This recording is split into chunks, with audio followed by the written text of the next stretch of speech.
Right.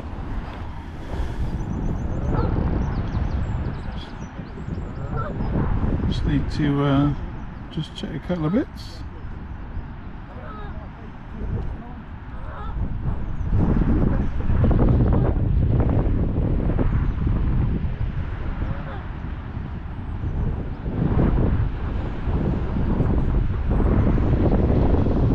Check out some audio.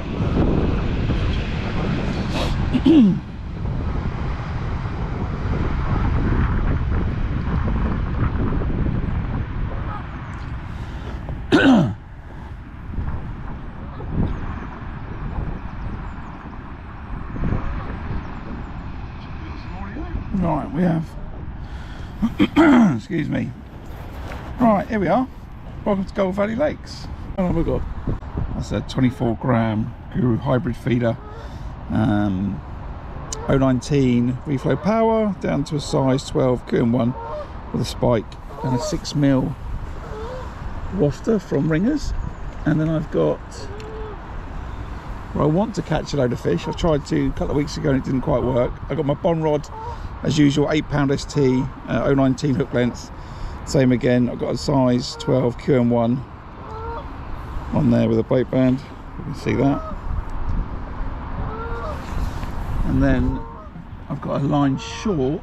I'm not going to fish the edge today. I think it's a bit shallower over this end of the lake, so I'm going to go and fish out in front of me, top 6. I've got a RW 4B16. This is a dink. It's a wire stem, a bit more stability, and I'm just going to fish a bulk and one dropper down to a size 14 MWG. A lot of people talk to me about scaling down and I kind of resist, but I have today. That's an 017 to 017 to 015 hook length, which I know some people laugh at, but I'm fishing a carp venue and I'm not going to scale down further than that. So that's that side tray. Pretty simple today. I've got some maggots for the pole line, some pellets for the method feeder, some 8mm for the bomb, 8mm to feed. I've got some ground bait with me. I'm going to put a ball on the pole line, maybe after half an hour or so, not too sure. Maybe to start with, actually. Let's put a ball of that. That's Advantage Green Bream, actually. It's one of my last bags, so I don't make it anymore, I don't think. And then yeah, that's it really. Got some wafters, some 10mm ones for if I go out on the bomb line, 6mm for the methods, couple of cans of corn depending on what goes on, and that's it. Excuse me. Let's see.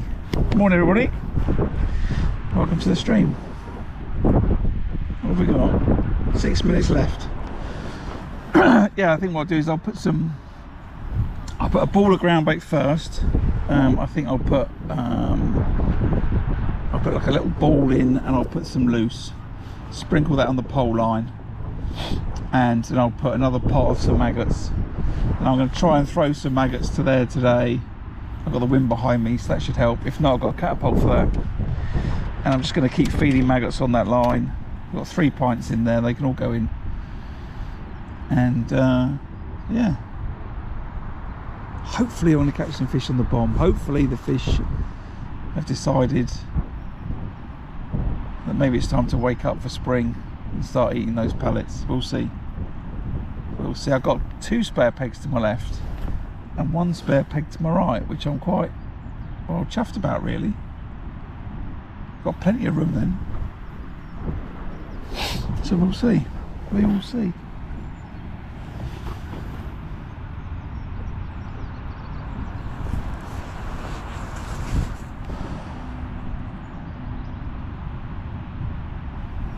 Sitting there just trying to spot any fish top or move or anything, but I haven't seen I haven't seen a single fish move since I got here today. Excuse me. Morning now. So yeah, let's see what happens. I want to catch on the bomb, you know, I might not, but I tried to push the topic a couple of weeks ago here when I was on the far bank. It didn't work. Temperature's been warmer overnight for the last couple of days, and then we're going to have a warm week. Maybe it should be next weekend, but This is the last Saturday match on the Syndicate Lake, I believe, and the Rushmore Legal End that's running on the Sundays. I think the Saturday match will then flip to fish in the Middle Lake, and then this will be just a Sunday, so we might see me on the Middle Lake for a few weeks time, but this is probably my last Saturday Syndicate Lake match to fish, and then the matches will move back from fishing 10 till 3 back to 11 till 4 as the daylight has shifted towards spring. Right, oh, we've got 3 minutes.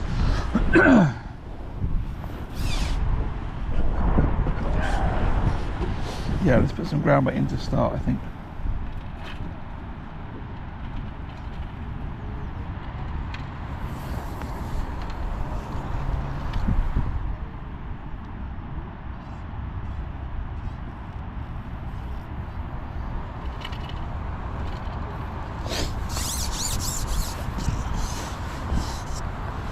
Go for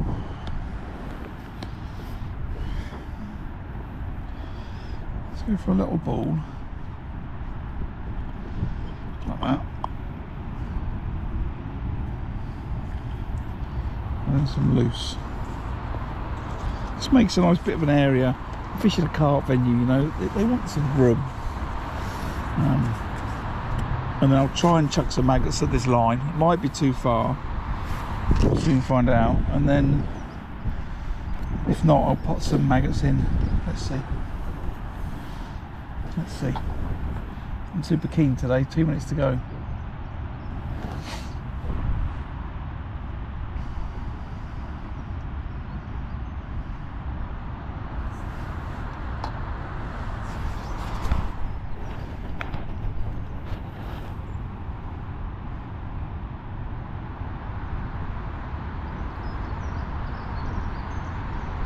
The camera looks like it's on a really wide shot today. I don't know why. Maybe it's the same as normal.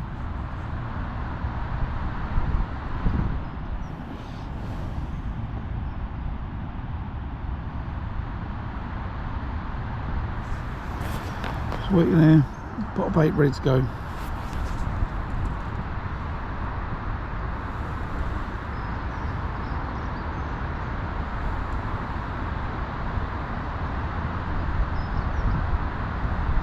Match plan. Excuse me. Okay, match plan. I'm going to start on the method towards the rope long with pellets and the wafter. I'm going to feed the bomb line. If I don't get any fish on that method line for 30 minutes, I'm going to come on the bomb line, have a look. I'm going to fed the pole line, 30 minutes on the bomb line. If there's no good, I'll be on the pole line in an hour and having a look, and then we'll see. And then if I don't catch, then it's going to be, you know, pole and bomb line alternating. I might chuck the method around a little bit trying to find a fish if it gets really tricky, but hopefully it doesn't come to that today. There we go.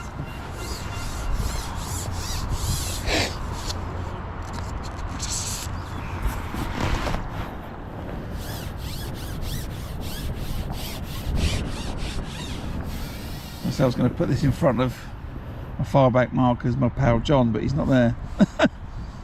So let's just get this in. A little bit of that loose around, and then get that ball out. And then just leave it there. See what it's like for chucking bait. Yeah, it's fine. It's a bit sporadic, but let's just pot a few maggots on that line.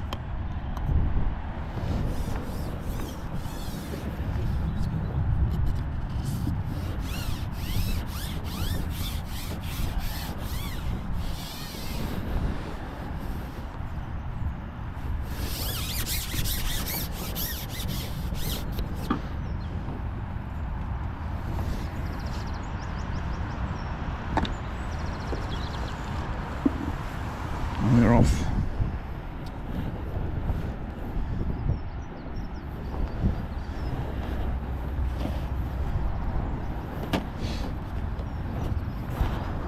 Hybrid feeder to start. Little pinch of bait. then my hook bait, and cover it up and give it a squeeze.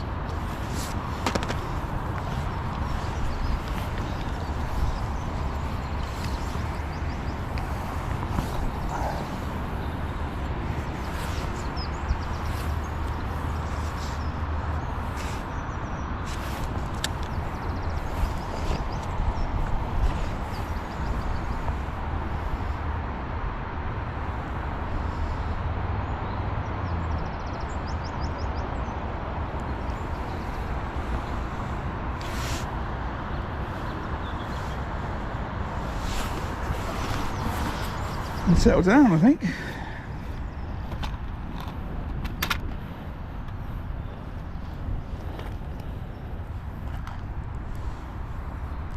We go easy on that bomb line today, I think.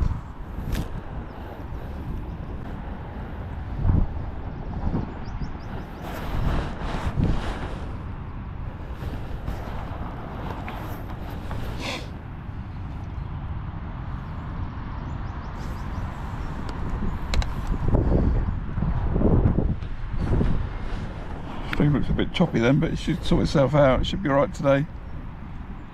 Or relatively alright. It's a good signal at this venue, so hopefully I might not have too many problems. Hopefully I don't get too many problems.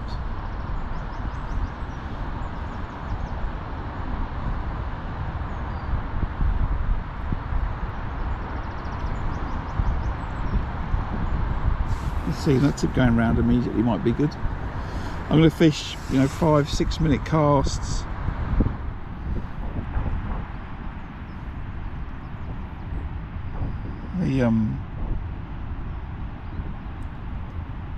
The wind is howling though, so it's probably colder than I want it to be, and there's a lot of water. I was saying to someone earlier that the lake doesn't heat up like the central heating in my house, so I could still be a few weeks early with my optimism about catching on pellets, but let's see.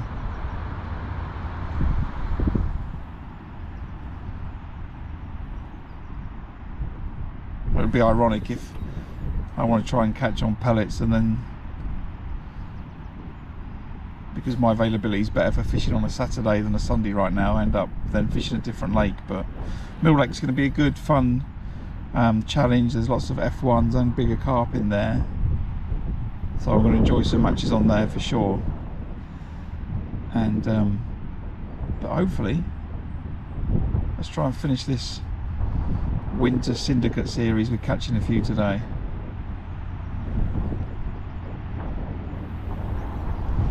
Morning, Terry.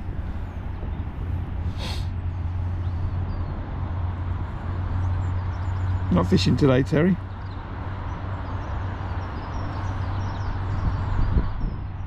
Oh yeah, tomorrow.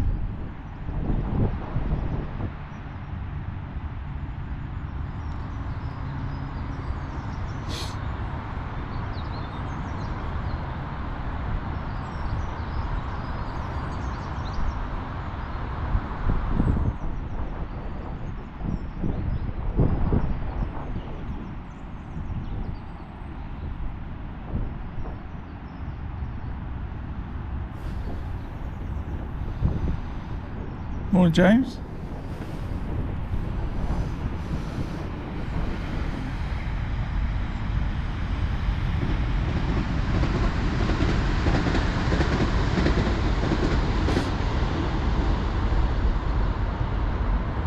Right, another minute, we'll recast that.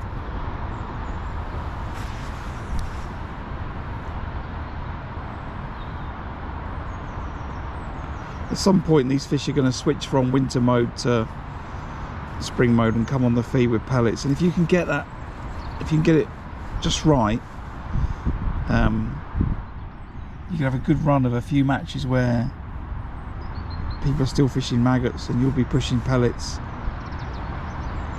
and you can, you know, outfish them as it were.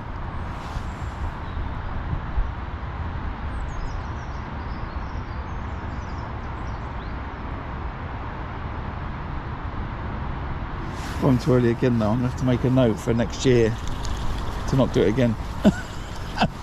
And to keep fishing maggots until the matches change their time back to 11 till 4.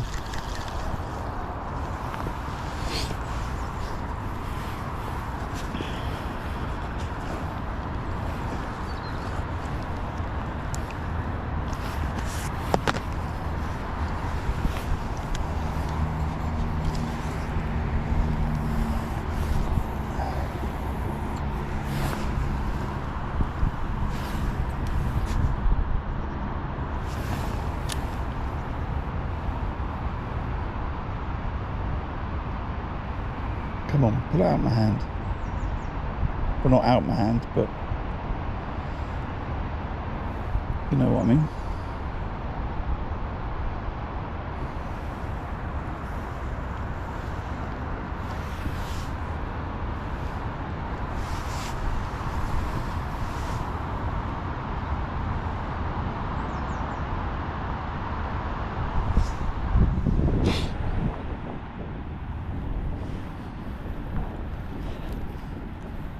Maybe 3 pellets, something like that on the bomb line, and then some maggots in the pole line, something like that. I don't know.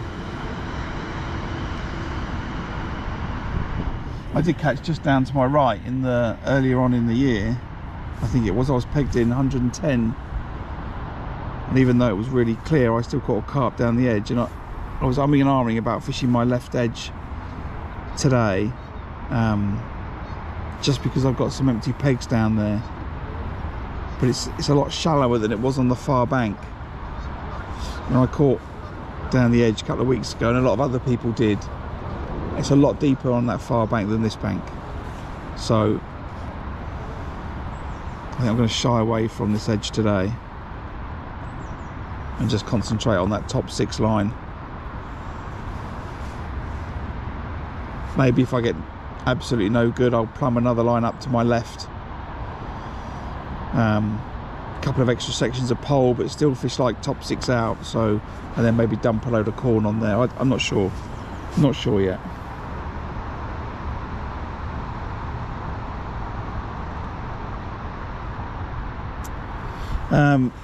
What makes me decide the length? I don't know. Experience. You know, at what time do I think there should be a reaction?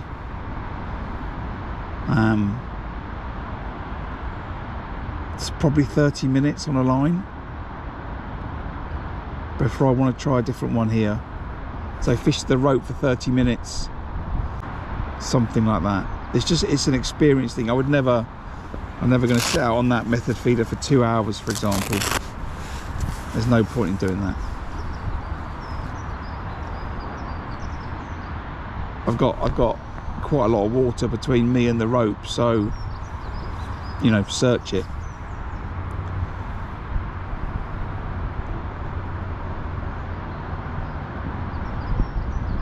Sometimes the fish are absolutely just patrolling up and down the bomb on the rope line. Sometimes that's the case. You can see that in the match results, and when you speak to a couple of people, where did you catch? And then sometimes they're completely in the middle of between me and the rope. You know, it's just an experience thing, really, I guess.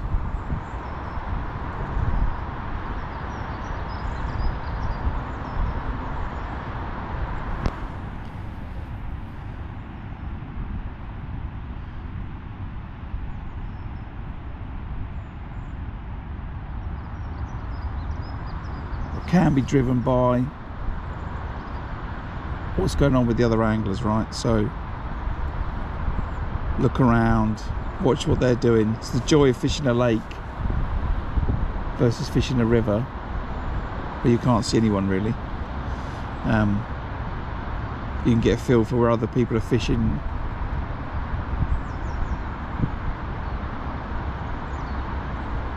and where the fish might want to be.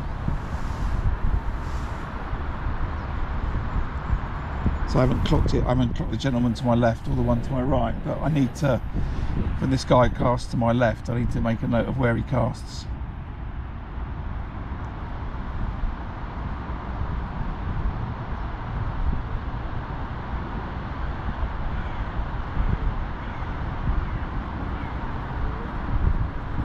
I do know the one to my right's fishing a lot longer, because I've heard him cast once and not heard him cast again. Whereas I've cast twice in this period. So my guy to my left is fishing on the bomb line. Just little clues like that, really.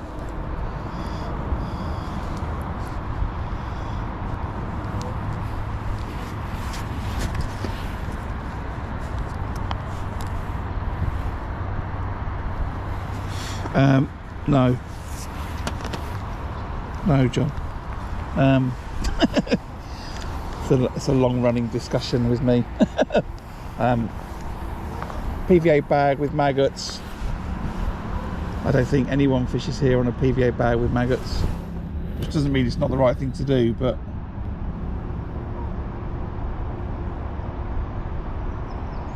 I'm not sure that's super efficient for a match.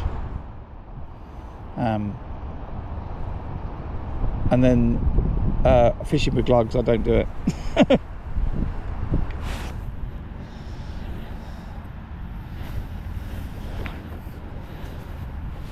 I don't believe the lake's deep enough for glugs to make a real difference, personally, so not for me. I have said to my friend, I'll point to the left, Mark, we can fish in the summer head to head. He likes fishing with glugs, and I think they have their place, but I don't think they have their place here.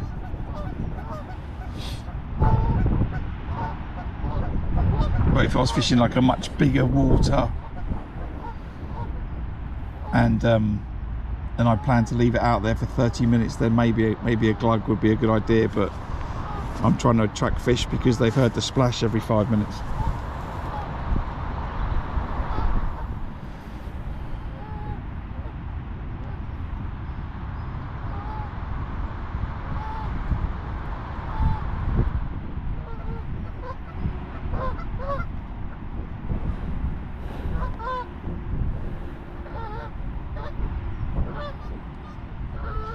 Okay, so he's cast out to my right, he's fishing in the bomb line again.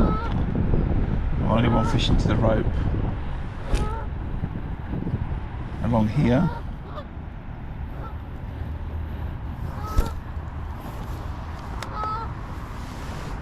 So let's see. Chuck some maggots.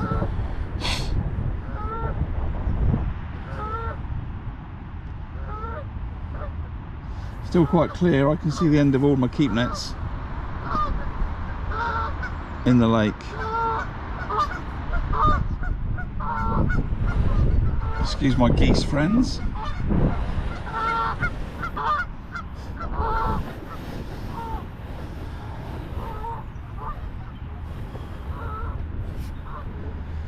Sounds like they're getting ready for spring.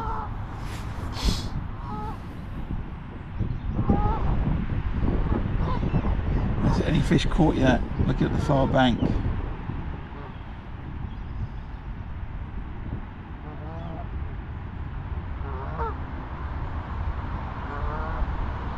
So he's just picked up the rod. He's got a fish on. Not quite opposite. Where's that? 19, 20, 21, 22, 23, 24. 124s into a fish.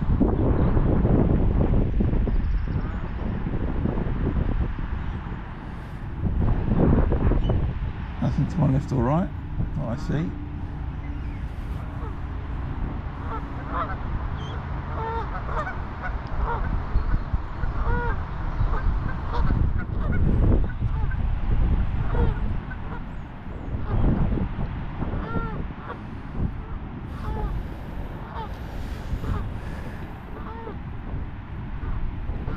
Yeah. You've got to separate your silvers. So that's 2 nets, and I want to catch more than 40 pound of fish, so 3 nets it is.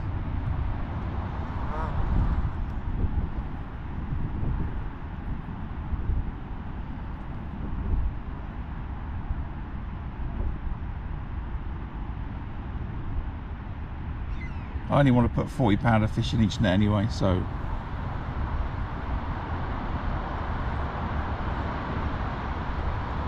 let's see. So I've got some ground bait with me. I've got that green bream.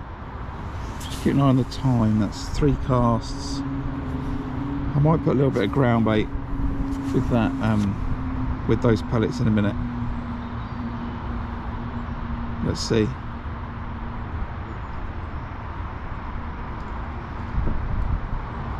Let's see.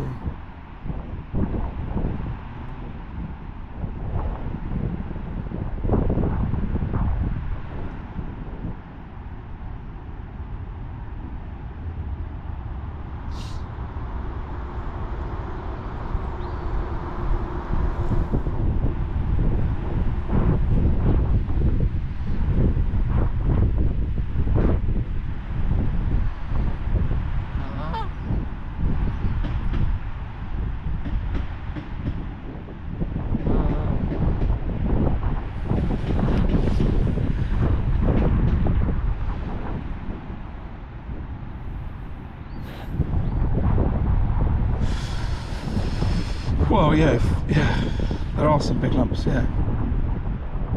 I've got the big net with me today.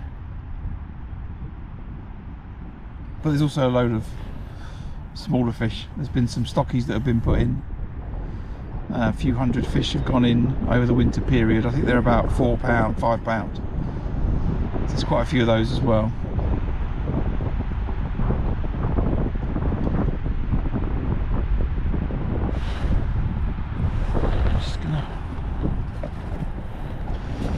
Maybe get a little bit of ground bait in with these micros.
Oh, look at that. Oh, the carp swimming. It's one of them. Must be a new fish. It's literally, you see that? It's literally the other side of my keep net. Keep net ring. Look at that. I don't know if you can see it. I hope you can. Oh, funny.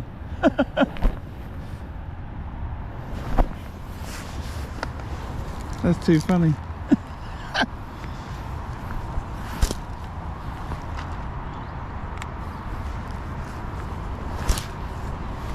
Even if I fished a short kit, it'll be too long.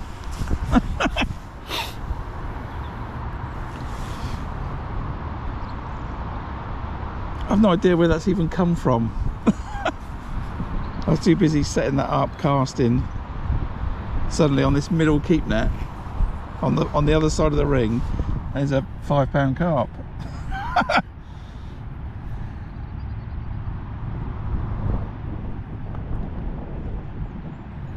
That's hilarious.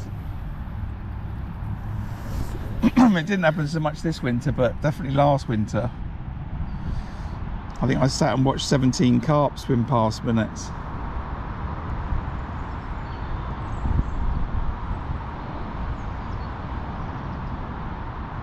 And in case you're wondering, yeah, I did chuck some maggots in to see if it would eat them, and it didn't.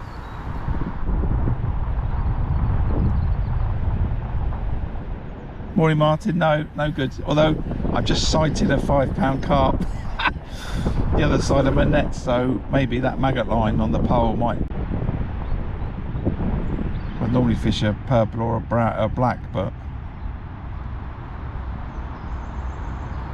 there's been a lot of fish caught on the pole line, and you need the fish to be able to swim out the peg a little bit, so that's why I've made a change in the elastic.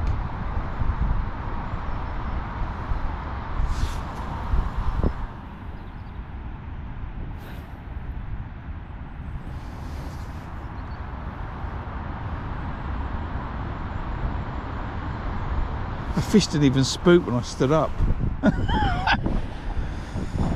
That's funny. They just don't care, do they?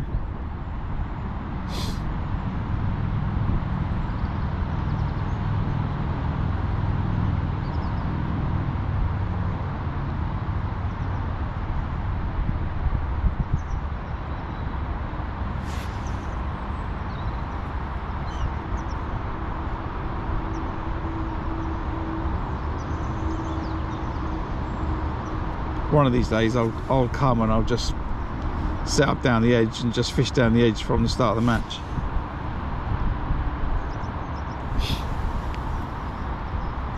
It's funny.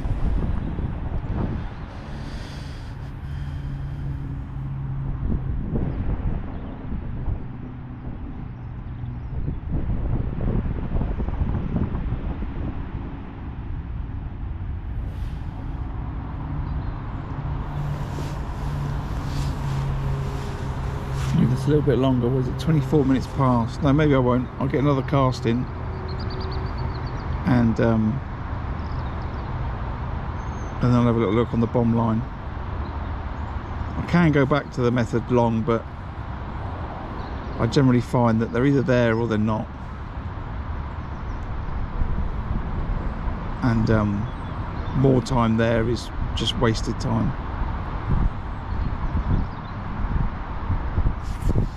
So 30 seconds more on this, and then have another look long.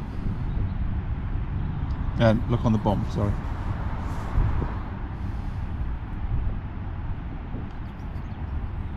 Just going to keep feeding that pole line. If there are some fish short, let's leave them, right? Because every time I cast out, every 5 minutes, I'm chucking more maggots in, so let's just leave it like that, I think. I don't need to go on it now.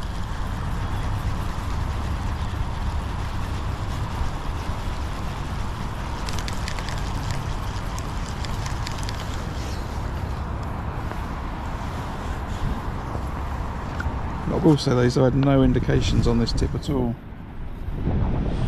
while it's been out there. No little liners or anything, which gives me some worries.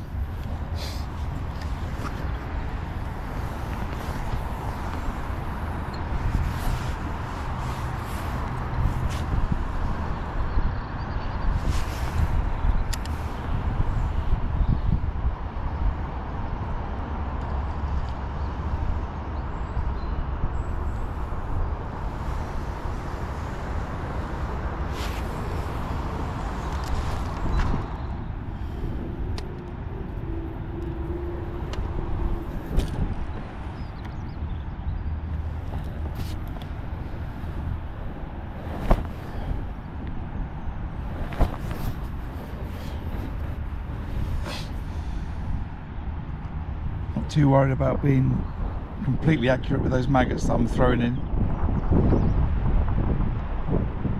When I put the pole out and I've got something to aim for, it'll get better. So,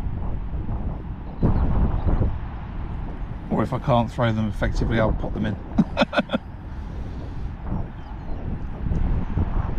But we should be right. I want the noise of the maggots hitting the water. I don't mind the spread of bait instead of just like a tiny little column of bait going down.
Nice to see everyone in the channel today, by the way. Thanks for joining. If it's your first time here, welcome to the fishing stream. My name's Graham and I'm currently fishing at a venue called GoldValleyLakes in Aldershot today. I'm fishing on the Saturday Open on the Syndicate Lake, it's called. Effectively I'm fishing for carp. Average sort of stamp. You know, I would say it's about £8. Fish down the edge to 15, bigger. There's been some stockies put in, you know, about £5 in weight. So it's predominantly carp, so that's the methods. So geared to sort of reflect that. Keep flying, cormorant, keep flying, keep flying. Fly away, that's it, fly away.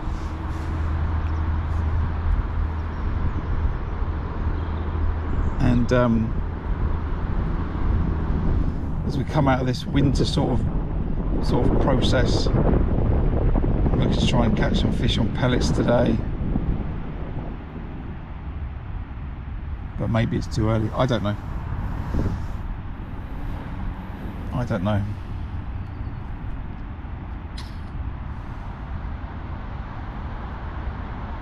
Could still be that I need to sit there with a maggot feeder, but as I was saying earlier, if I can get on the cusp of the transition where they tune into pellets, then I could have a field day on the bomb line. But we'll see. We will see.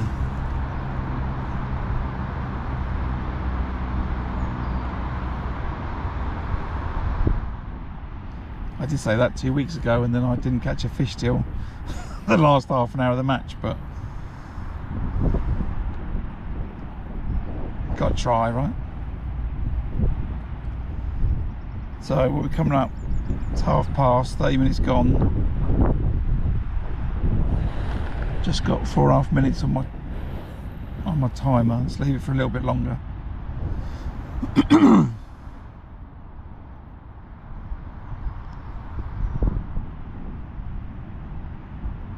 Then we'll move, come on the bomb line, and then keep feeding the pole line. And then we're going to sit on that bomb line for 30 minutes.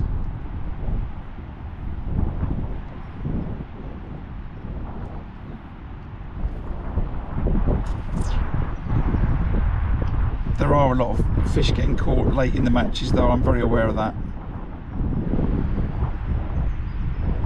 You know, 2 o'clock onwards, so not too worried. I gauge what's going on in my peg by what I see going on in everyone else's peg, and right now the answer is not a lot.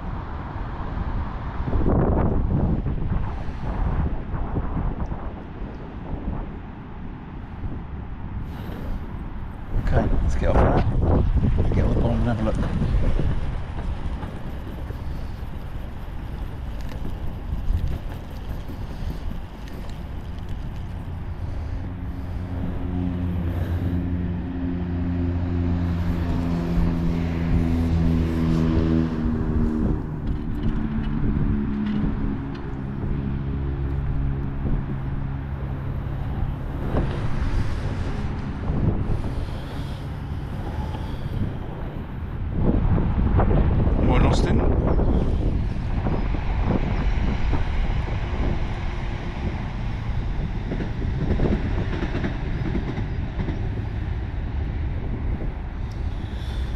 I'm just fishing a banded pellet there. I don't talk about it too much, but so I've just got a bait band on the end of a piece of line, 8mm pellet in the band. I'm going to fire some bait in with the principle that the fish hear the bait, target the bait, and I cast right in amongst it. So I'm going to feed twice.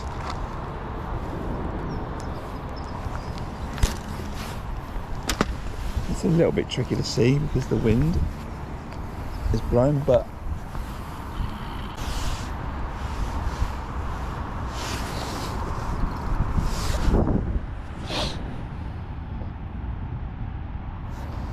some maggots.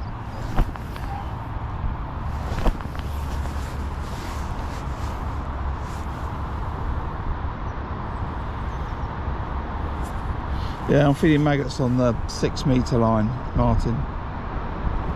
It's at the bottom of the shelf. People asked quite a lot about that last time. So yeah, I'm at the bottom of the shelf. Not completely on the crease, but a little way in, but it's not far.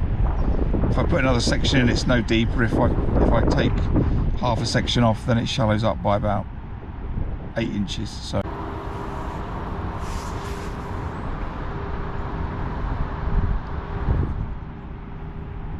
I would just say at this point, if you're watching and you haven't hit the like button, I'd really appreciate if you hit the like button. The interaction, whether you're a subscriber or not, then it's really good for the stream. So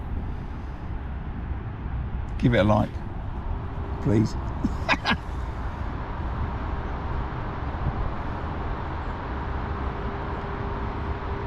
And say hi. I know a lot of people that watch my streams don't subscribe to the channel. It's, you know, that's cool. But the interaction on the stream itself really helps with the visibility of the video later and the channel. So I would appreciate if you did that. Although it's free to subscribe, you know. Just saying. Just saying. Gives the channel some credibility, as it were. Oh, thanks very much. Make sure you turn the notifications on though. Just when you subscribe to the channel and if that little bell comes up, make sure you select all, preferably, and then you'll see when I post, there's a post section of the channel. It's a little bit like a Facebook page for the channel, so you'll see when I post there, and you'll also get a little notification when I go live, so you'll know there's something to watch on the telly or your iPad or whatever you're doing. Sitting in a car park somewhere with your phone, I don't know, but wherever you are, then maybe on a boat in the Atlantic Ocean, maybe that's where you are, or in the Antarctic, doing some polar expedition.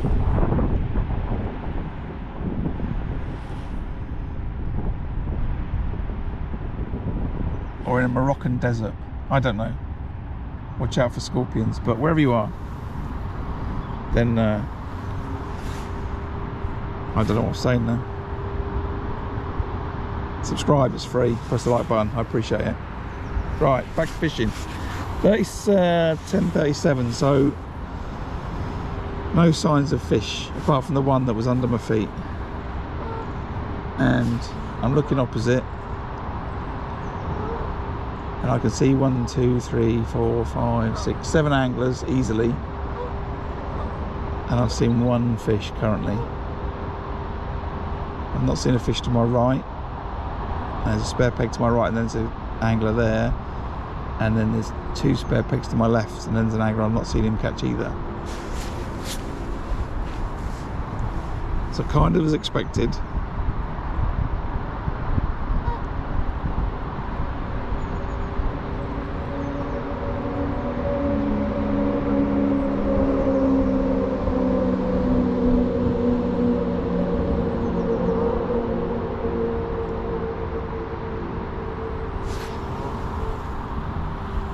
Let's see. I've got to try and decide if this if this is an indication that I am too early with pellets. Go on then, go over the line. They should have a maggot feeder on, but I'm not sure.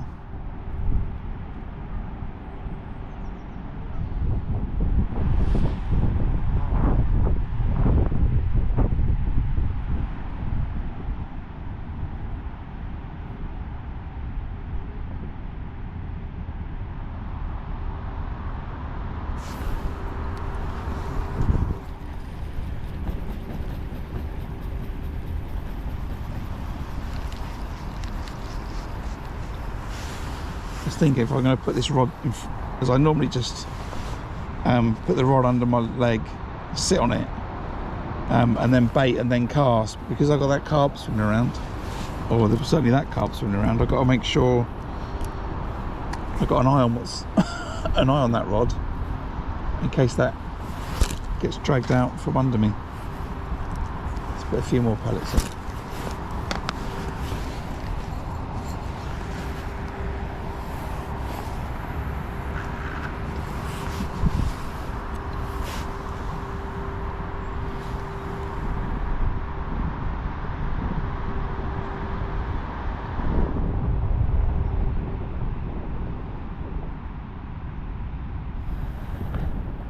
Oh, nice. Nice.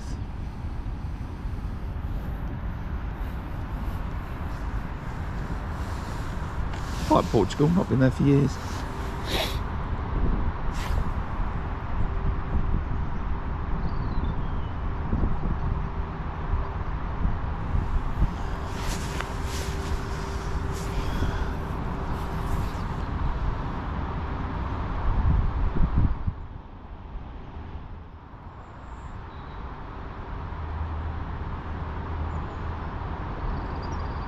What's the weather like in Portugal today? Should be nice, slightly warmer, not probably too much warmer. 15 degrees maybe? Is it something like that? I've got to remember to feed that maggot line.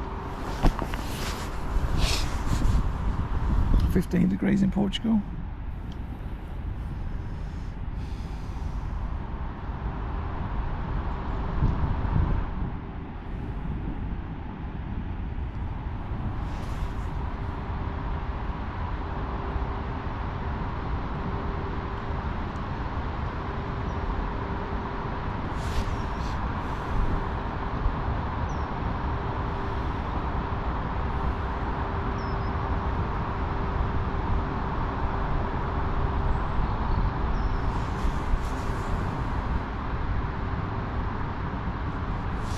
What I do know is it looks cold on that far bank with that wind blowing in their faces.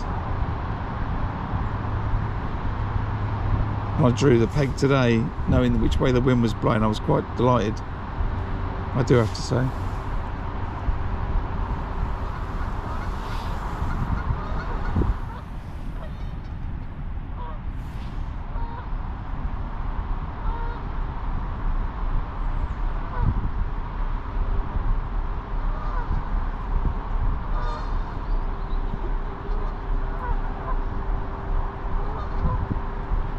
Well, we sunny and 17, nice. Yeah.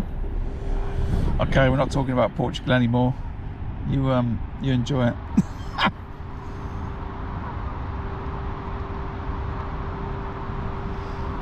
While we wait, did anyone watch the Matt Hayes fishing show the other day that Matt broadcast? He's an angler from the UK, now lives in Norway. He used to do a lot of stuff in Discovery in the 90s and noughties and stuff like that, and he started to produce some stuff on his YouTube channel where he was showing like little bites of anglers and highlighting some, you know, creators and people with videos. I don't know if anyone watched it, and I caught up and watched the whole stream the other day, and I was wondering if I should reach out to him and send him some footage.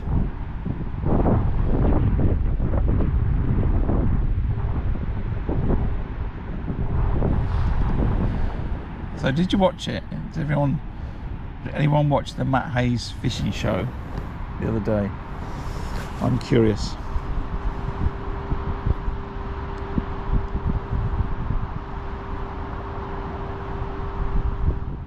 And if you did, what did you think?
Oh, I'm going to take that no one watched it then.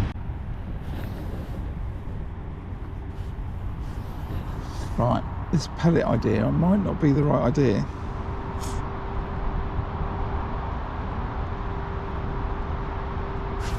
Maggots, feed maggots.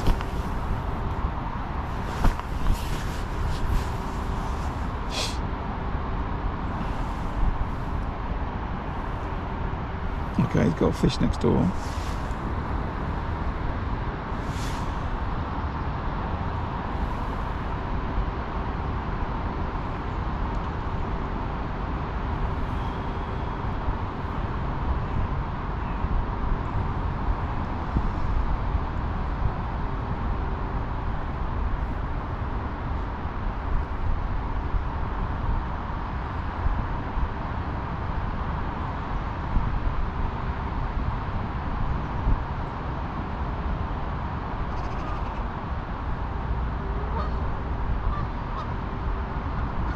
A maggot feeder.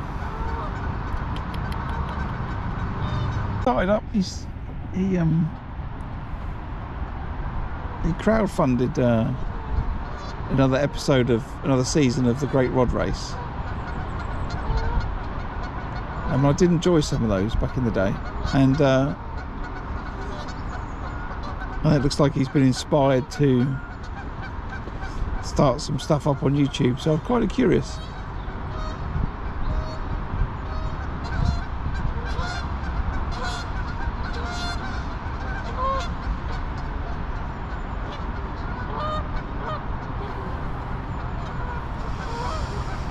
Right, so he's caught one on the maggot feeder to my right.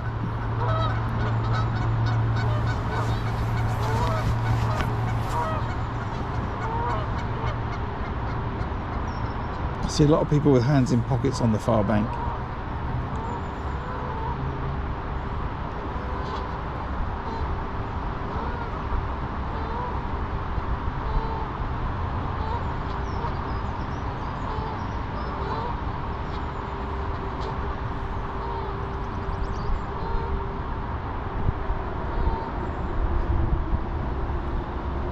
Take that.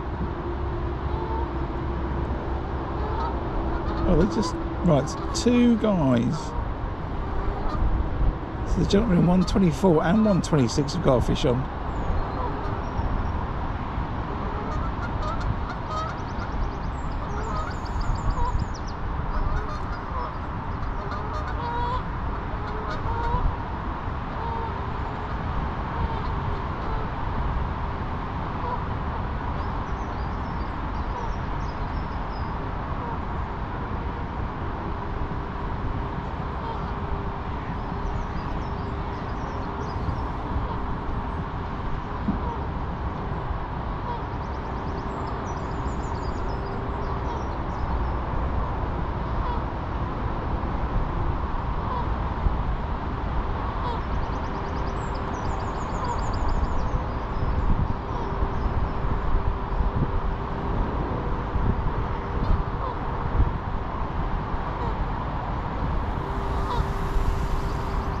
Going down.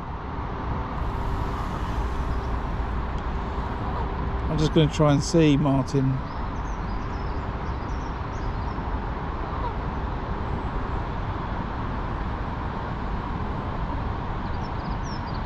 When they go to net the fish, I should be able to see.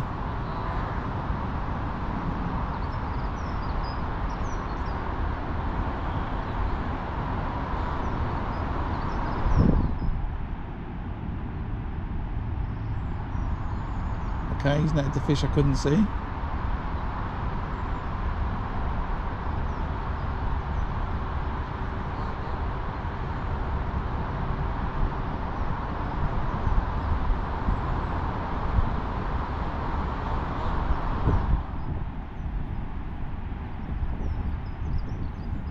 There's two fish for the gentleman in 124.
Just going to switch to a 10mm wafter.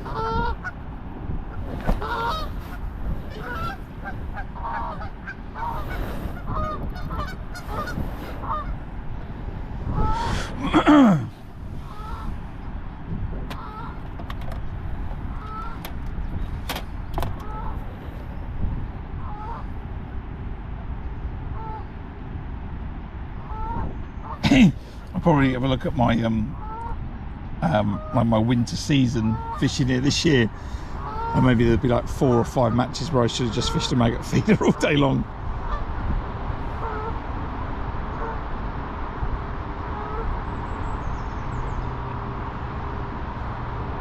I'm willing for that not, there's a liner there. I'm willing for that not to be the case, obviously.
Come on, tip needs to go around.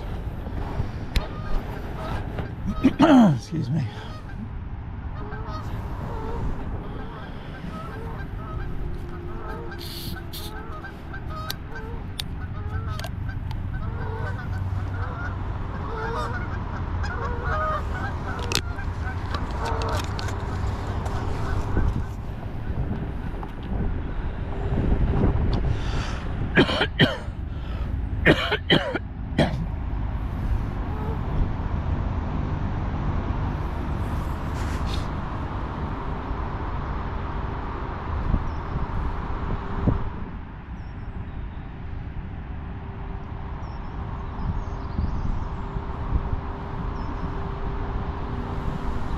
Come on, drag it in.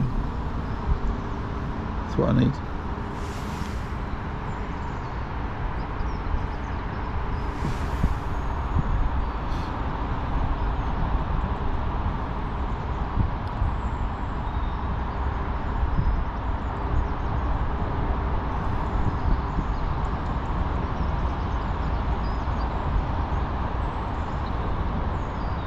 I'm desperate to believe that the fish are waking up and are a bit more interested in reacting to noise and the sound of pellets going in and stuff like that.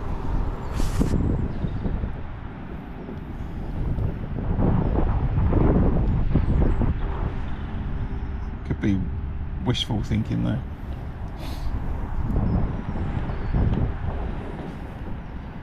Let's see. I think if they were reacting to the pellets, I might have had a bite by now. Been feeding that line for an hour now.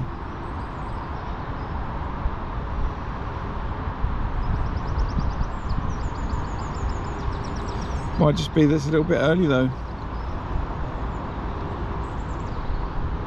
It's got a fish in 119, I see.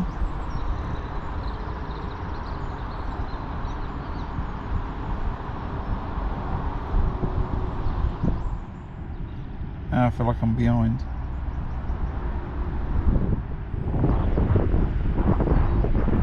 Well, I am behind, but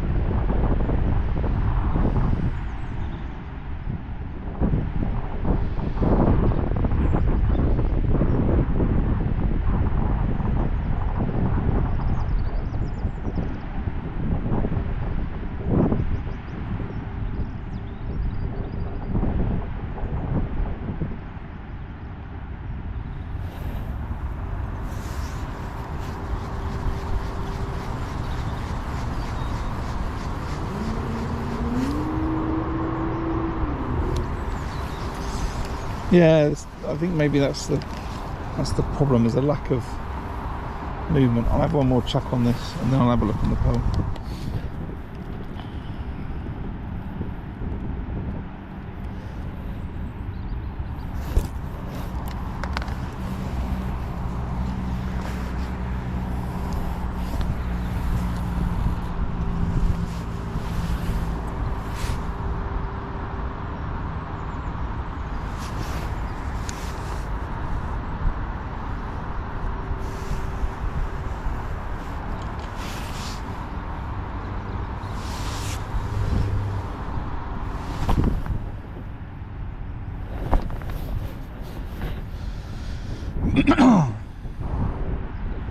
And then what I think I'm going to do is I go on the pole and there's no action. I think I might put the plummet on and just go to my left. I've got to be careful with the wind. We'll just go and find a place to the left at the same depth and then drop half a pot of corn in. And then I'll have two lines quite far away from each other.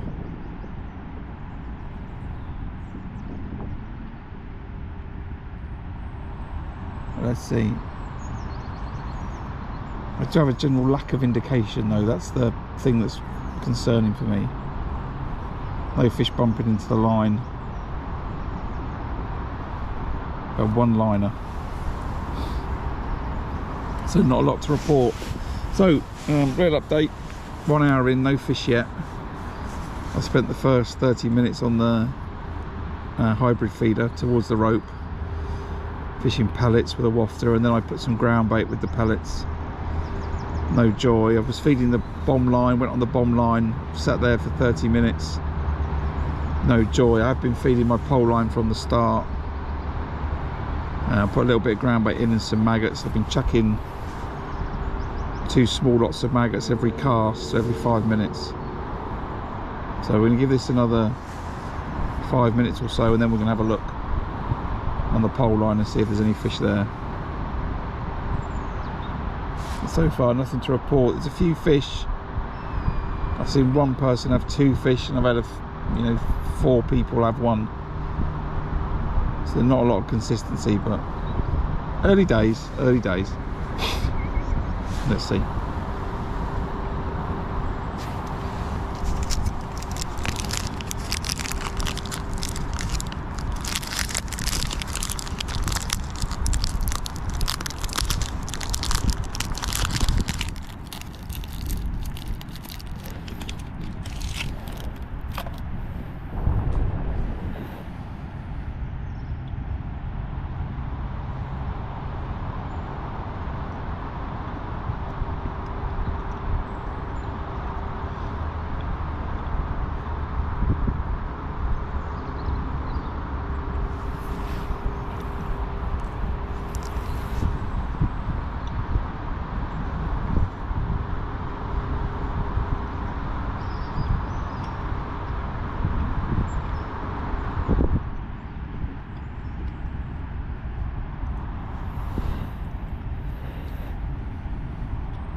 Come on.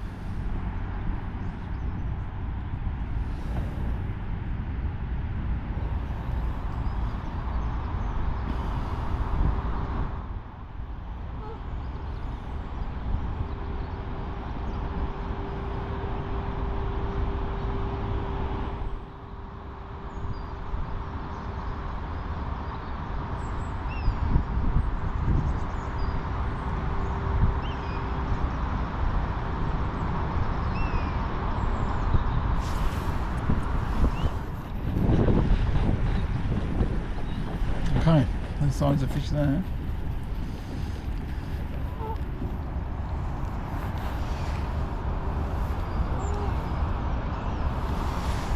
Let's switch that back to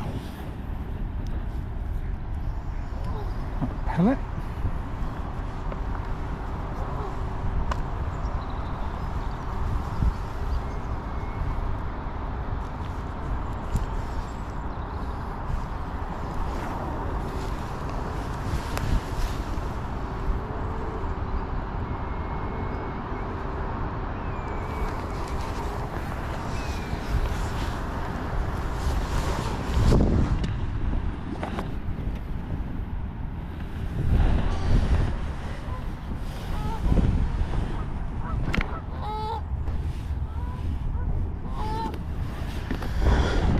Managed to drop that wafter on the floor. Right, so let's put that bit of pole out there in case we have a fish that goes crazy.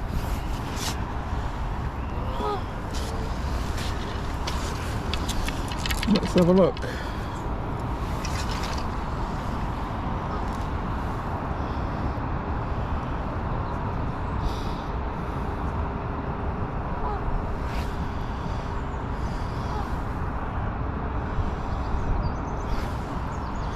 I'm going to fish 4 maggots on this 14, I think. Something like that. Looks great.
Fishing quite a long line on it. I didn't want to go too short, just want to get the pole away from the fish a little bit more, conscious it's clear, so conscious that you wanted to be able to see something.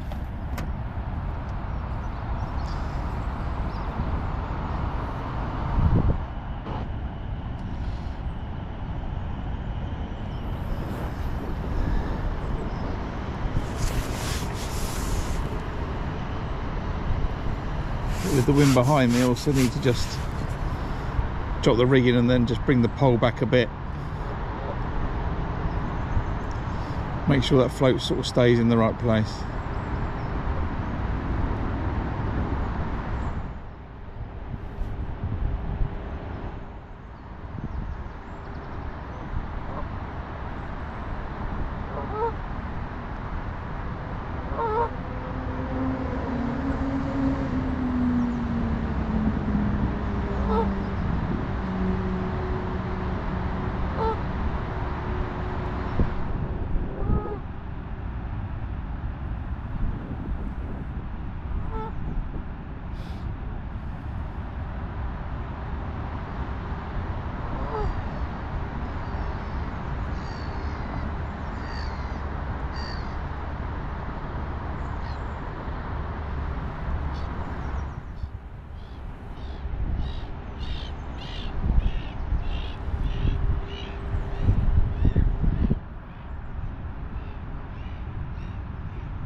Wow, that's not what I wanted, is it? I wanted a swirling massive carp in front of me.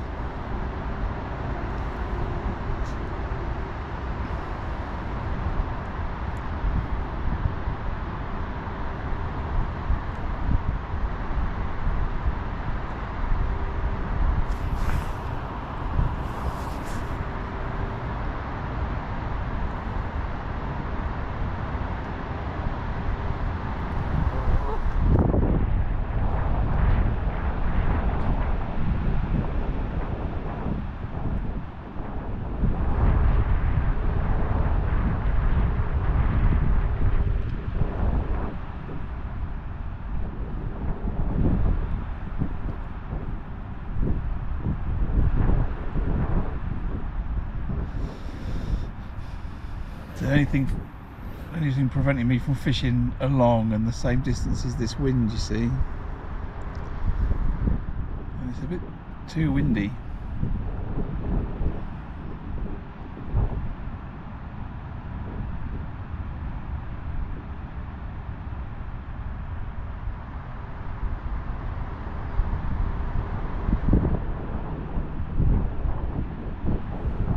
Alright, we'll give this another couple of minutes and then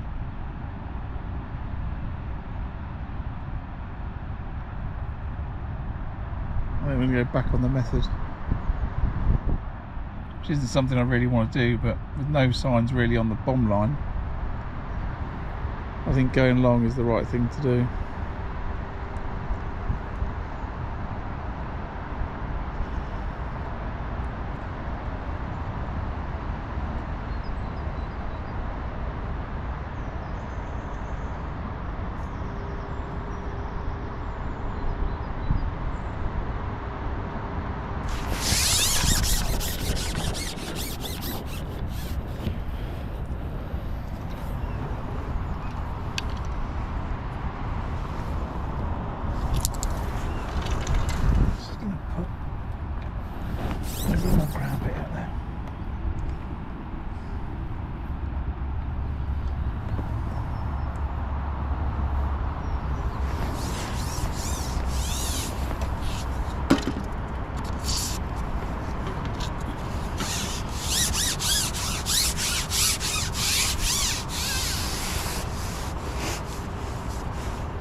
I'll get back to you all in a second. I just need to get this back out a sec.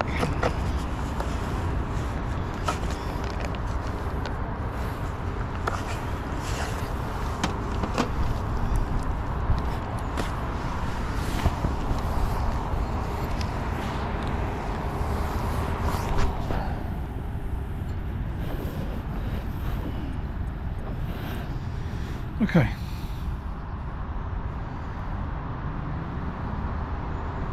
Yeah, thanks, Andrew.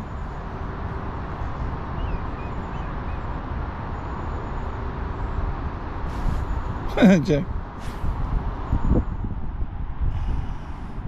No, John, no fish out for me this year. Oh, there's a carp just topped on that short line over there.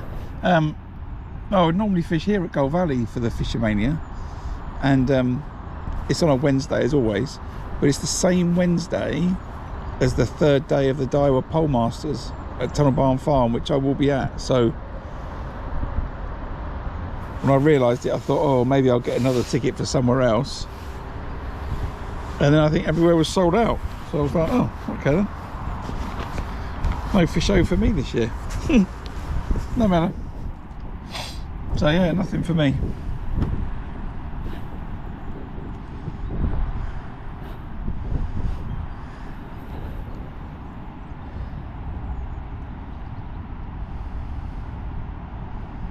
I'm in for a few Maver Match This qualifiers at Tunnel Barn Farm. I think I've got 2 tickets this year. That's it. All of the sort of golden rod, golden reel qualifiers are really more, you know, a bit further away. So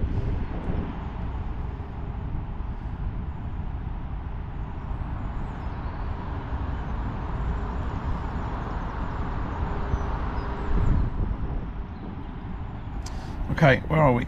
Quarter past. Let's change a little bit. We're going to go back long on the method, and I'm going to go to 10-minute casts. Let that bomb line calm down a little bit. Not that it was excitable, but I mean in terms of the volume of bait I'll put in. I'll still put a couple of pellets in when I cast the next time. I'll still keep chucking maggots on this short line. But I think we might have to be a little bit more patient.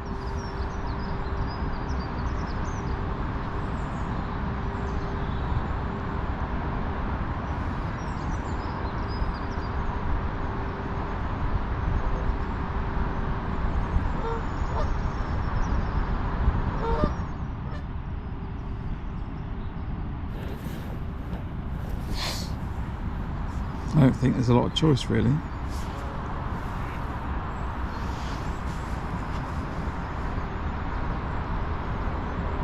Did catch on the maggot feeder to my right, but he's only caught 1.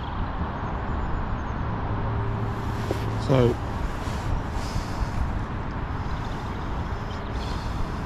I'm not too fussed, and really I don't want to then chuck a maggot feeder on top of my bomb line. I don't like the idea of that really. Got another fish opposite me. Got 124, 126. Oh, they're both in a gain. 124 and 126 have both got fish at the same time. John, who's on 128, is just watching them, I think. There's clearly a load of fish in front of those 2 anglers currently. For them to be catching at the same time like that.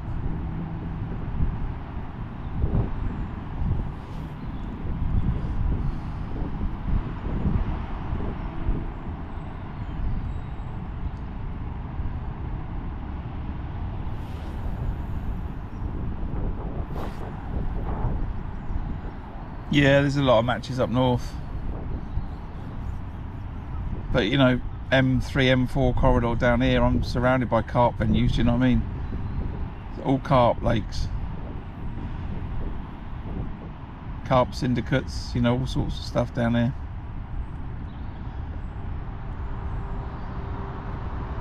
And the river, well, currently the river is flooded into every field I can see. So we can forget about the Thames for maybe till next season. Just want to watch when these guys cast out. Let me try and work out where they're catching fish.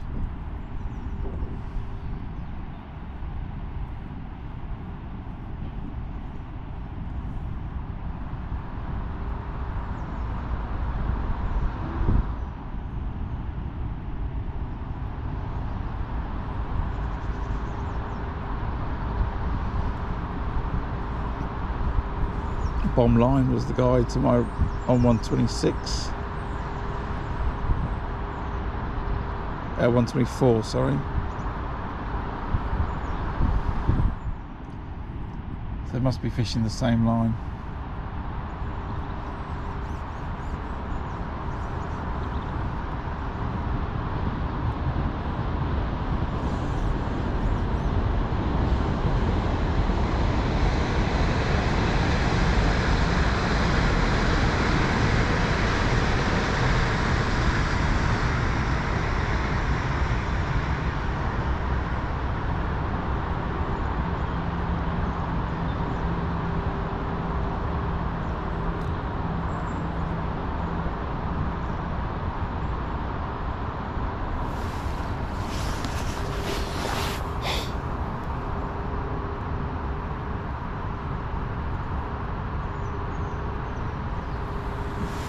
Yeah, it could well be.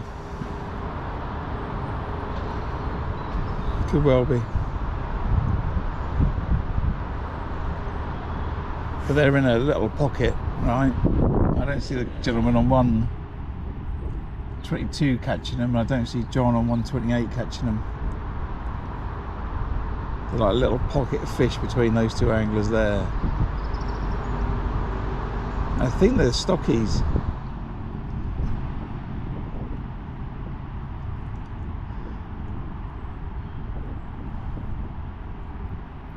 Let's just watch where this angler casts.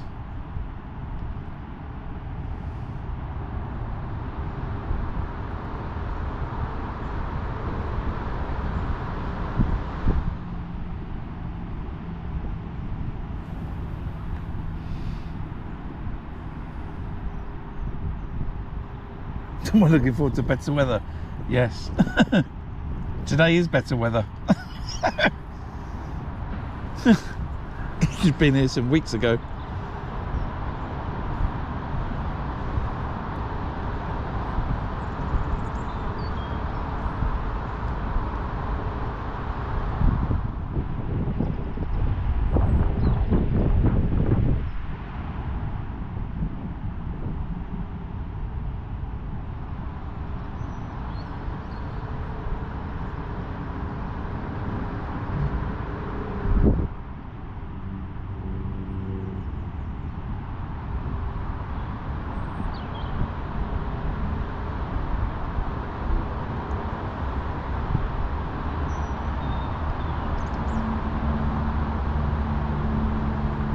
Yeah, it's a bomb. I think that was a bomb. I think that was a bomb he cast. Might not have been, but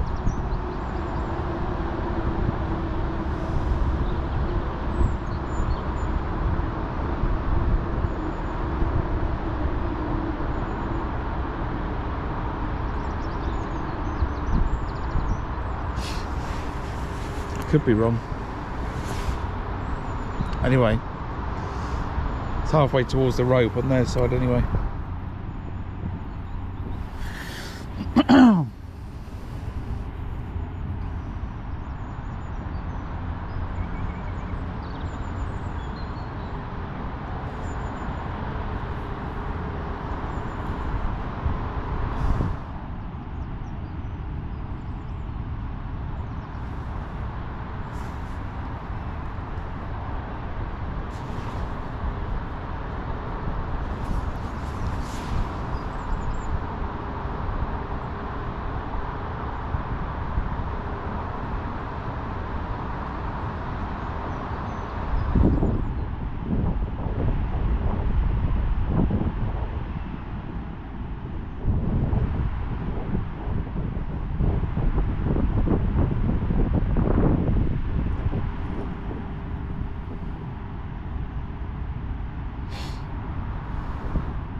Well, there's not a lot of action, I'm afraid. Morning, Terry.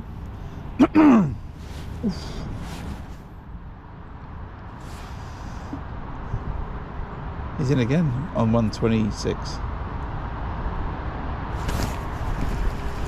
And that was a liner. I struck. I thought it was a bite.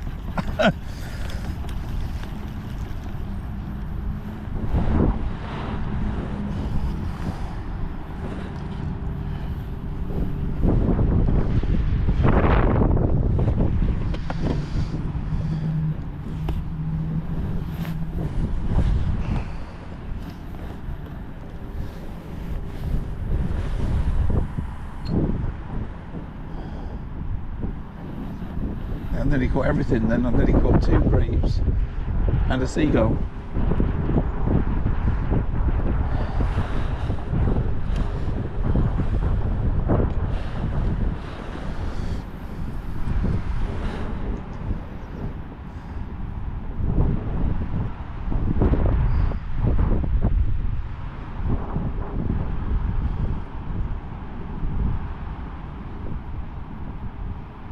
Yeah, they're little stockies or F1s. 126 is catching. So a couple of carp, you know, proper carp will, you know, eradicate them. So if they were like 8-10 pound carp, then it would be a real problem, but easily catch up with that.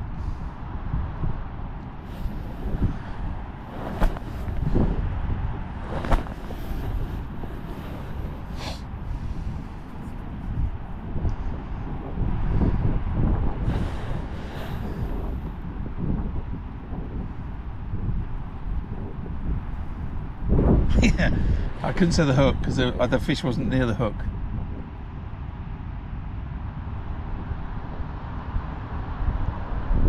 It's got a fish to my left.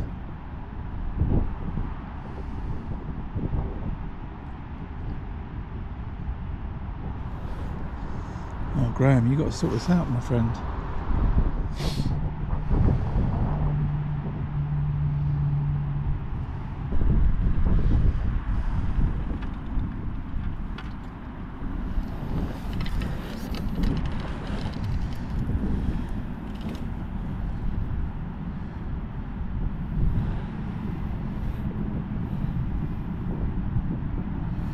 Maybe that'll do it. I'll try with that. Just move those back shot up.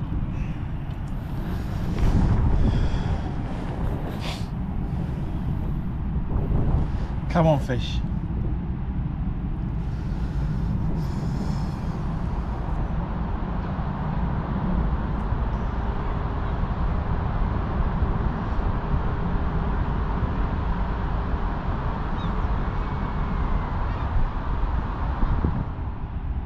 Fish on the left hand side, one to my left is on a method, it's not on a maggot feeder.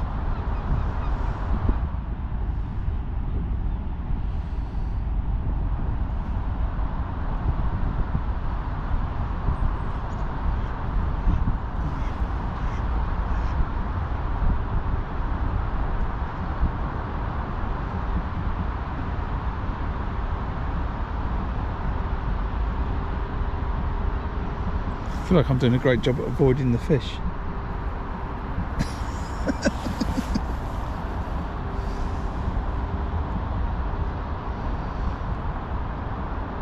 Could have just fished down the edge for an hour.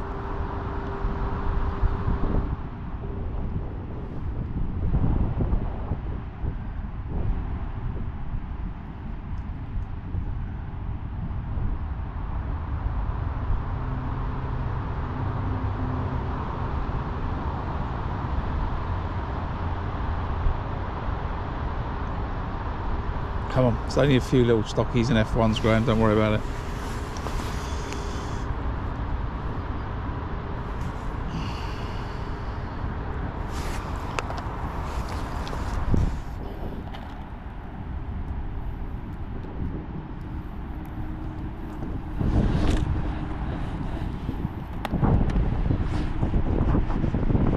This bomb line's going to go off, it's going to be crazy.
Yeah, I know, Martin. I know. But it's also to do with the venue.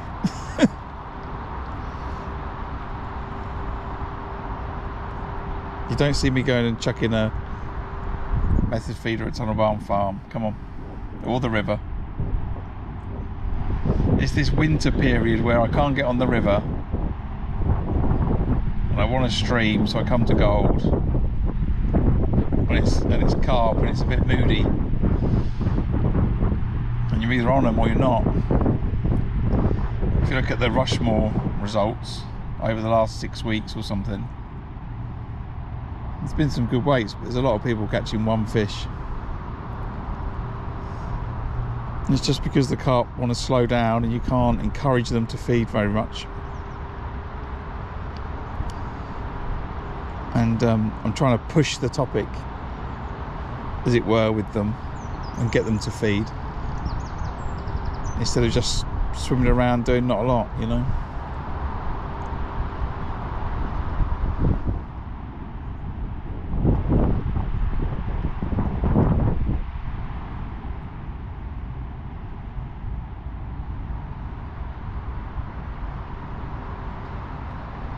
I'm not sure I would have had any different outcome if I would have finished any other way right now. Fished any other way. Maybe a maggot feeder might have caught me a fish, but until the fish wake up and start to feed, then I can sort of have more of an impact on the result, you know.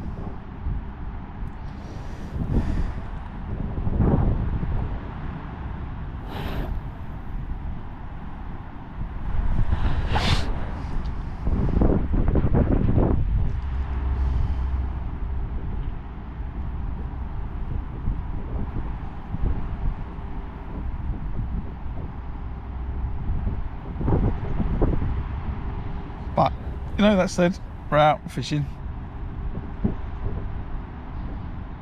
It was frozen. So the match on Gold Lake. I fished a maggot feeder that day as well.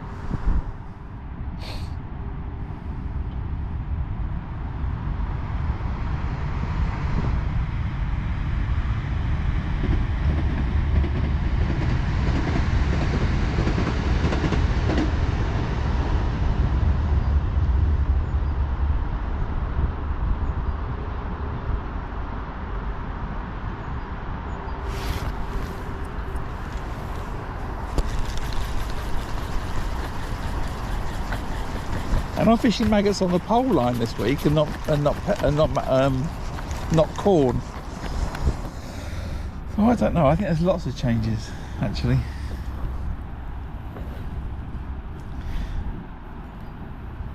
I think what you're recognising, Martin, is I'm not catching. That's what's common.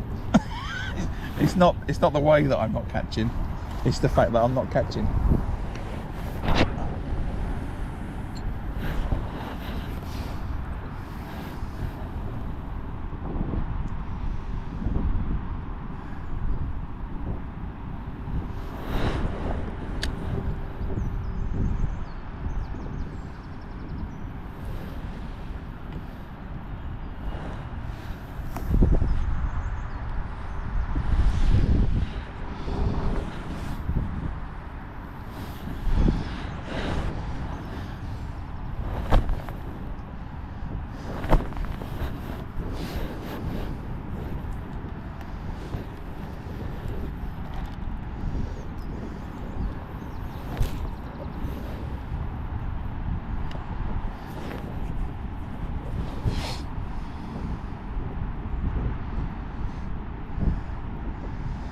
There's nothing like the pressure of live streaming your match and not catching, you know.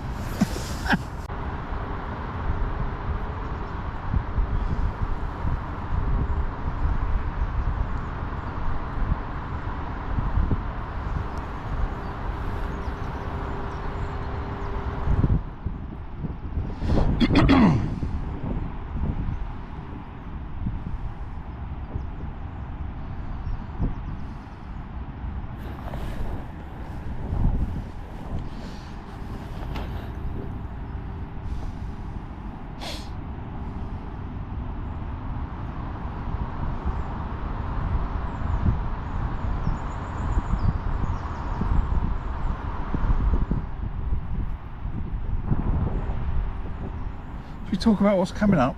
I think we'll do that for a minute while I'm waiting for the rod to get dragged in. I'm off to Whiteacres in April for a holiday, and I've got agreement that I can take my gear and have a fish while I'm down there. Probably, I think there's like a Wednesday open for people staying on the park, so I'm going to try and get on that. I need to find out a bit more details, so I'm going to try and get to Whiteacres for that, and then probably have another fish 1 or 2 days down there while I'm there. Have a good look around. If I really like the place, then I will I'll think about trying to get on a festival next year in 2027. So I've got that coming up. As soon as I come back from that holiday, the week after, I've got the Spring Spectacular at Tunnel Barn Farm Festival, 3 days. Monday, Tuesday, Wednesday, practice match on the Sunday, I think it is.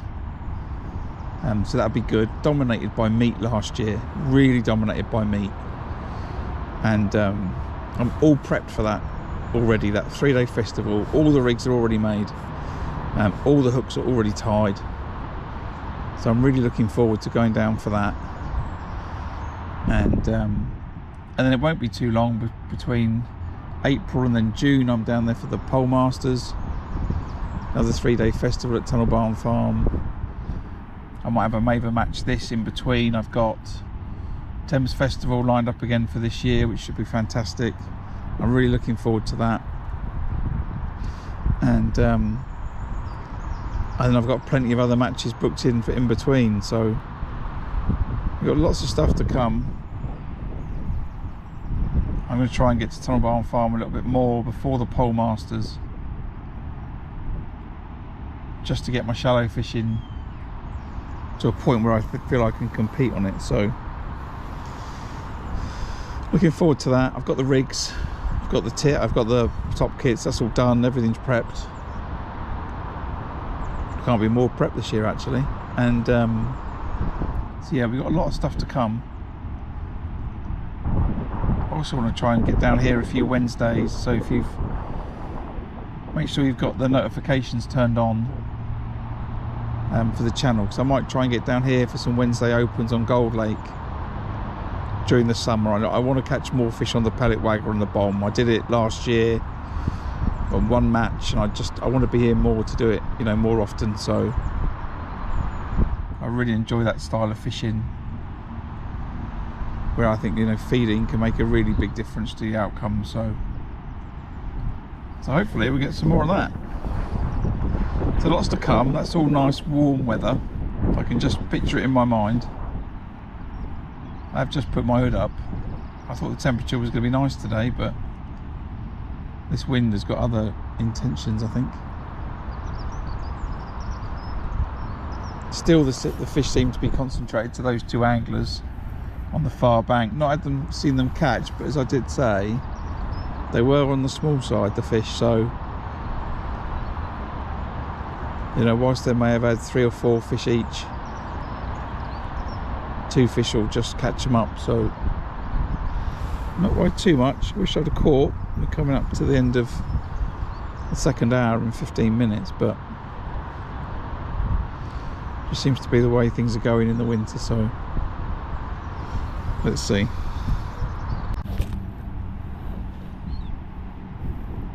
Oh, okay. Pellet seagulls can eat those pellets.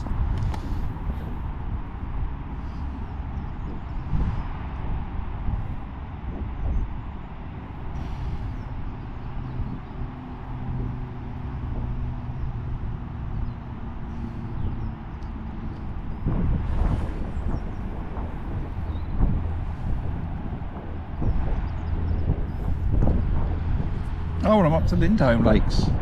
Can't remember the date now, but I'm off to Lindholm for a match up there, and then I'm going to try and stay up there and get another match in and make a weekend out of it. So that'll be something a bit new.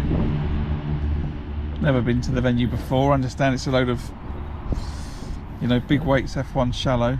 So let's see. I'm not sure which lakes we're on, but that should be good fun. So we've got to get through this winter period, and I'll be laughing.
Come on, fish.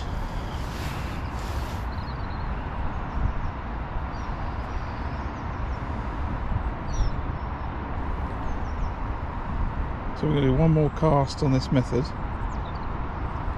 That'll get me the top of the hour, then I'll look on the pole line, and if there's nothing there, then I'll go back out on the bomb.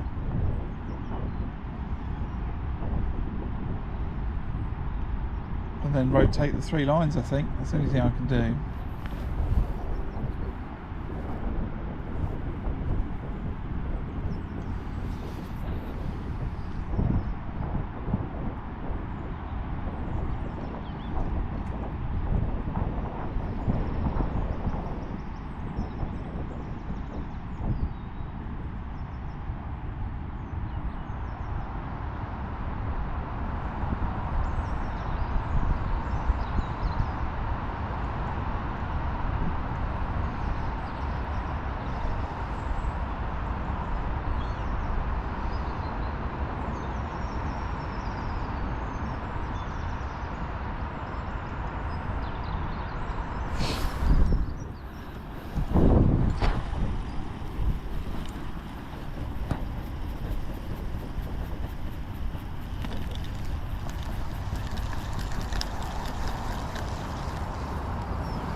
Right, excuse me while I have some quick lunch while the action is allowing me to.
Call that my lucky cat, lucky bottle of Coke.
Nicely done.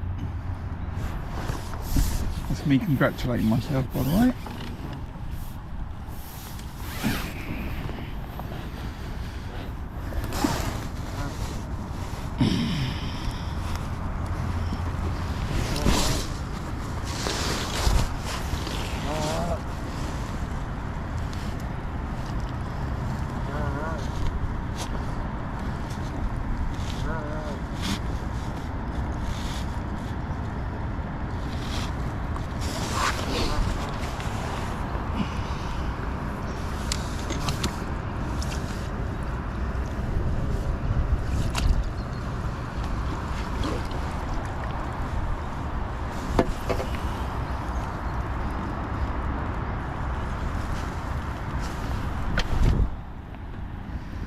Okay.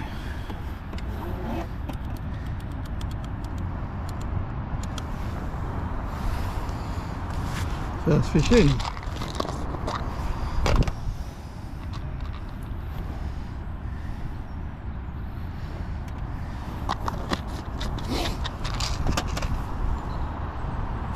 Julian. Turned up just as I've caught my first fish in several hours. No, yeah, one fish in.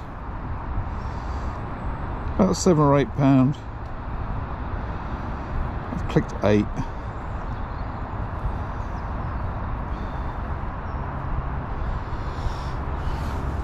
Fell foul to a orange wafter on a hybrid with micros and ground bait.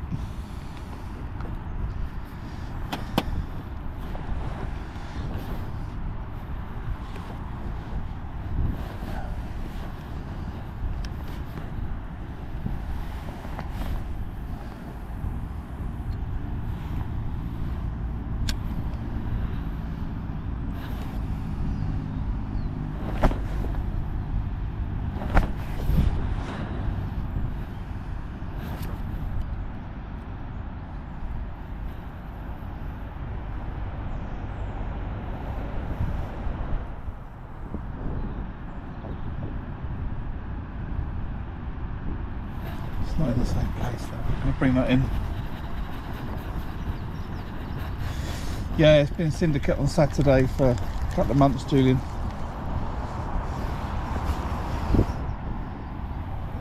It's the last one, that'll be Middle Lake from next week, I think.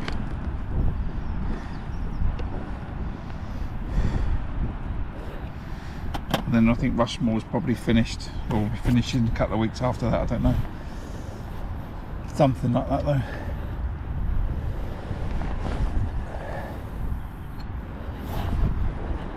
Just brought that in and recast it. It wasn't in the same place. It wasn't as far out, so I didn't want to leave it.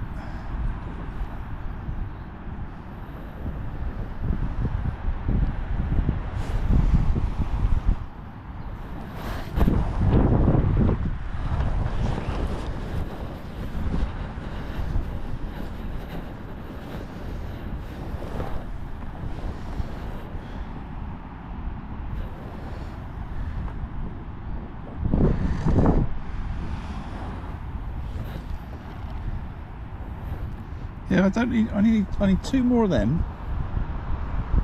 So John's just had another one as well. I need 2 more of those fish, and that's more than they've caught on the far bank. Because those fish that they were catching weren't as big as that. I think maybe they had a few F1s. Certainly the ones I saw from 124 was smaller.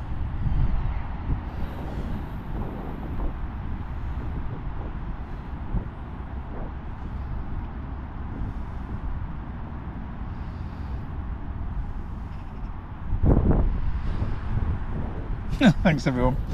Yeah, good, Julian. Oh yeah, good. I've not had a great winter in gold, but you know, winter carping and all that. There's not much else I can do, but the river's blown out of action, so can't fish the Thames. It's interesting that I've had one and John's had one, and he's fishing to the rope and so am I. But he's picked his fish up with one hand. It's a bream, so he's going to get £3 for that max. Looks more like 2, so we're good.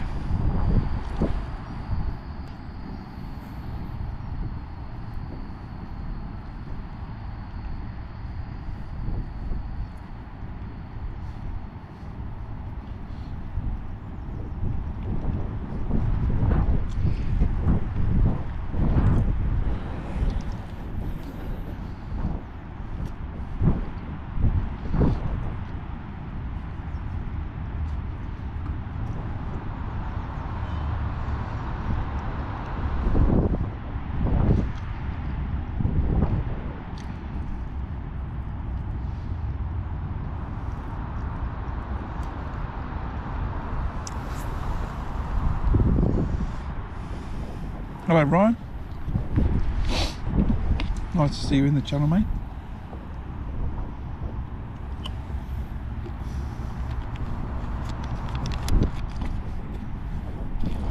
I thought I'd catch a fish earlier this week, like 2.5 hours earlier.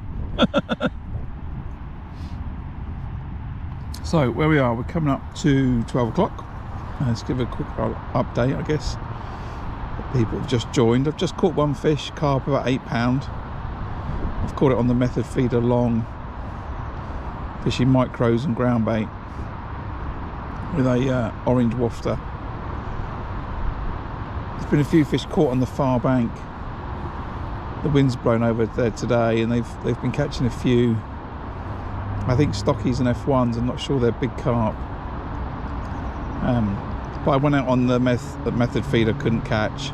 The hybrid feeder it is. And I've tried the bomb and the pole line, no action there. But I've kept feeding both. And I think I just need to just bide my time a little bit. And be confident that some fish are going to come, hopefully on this pole line with maggots later on. And then we could have a great time. Or some fish on the bomb line. But for now, I'm happy with that. It's a good sized fish, and hopefully there's some more.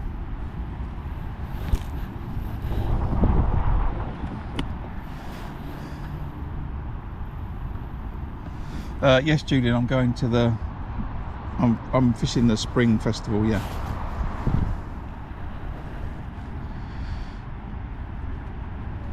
I'm going to fish the spring spectacular, and I'm going to take 2 cans of meat every day, and that's it, nothing else.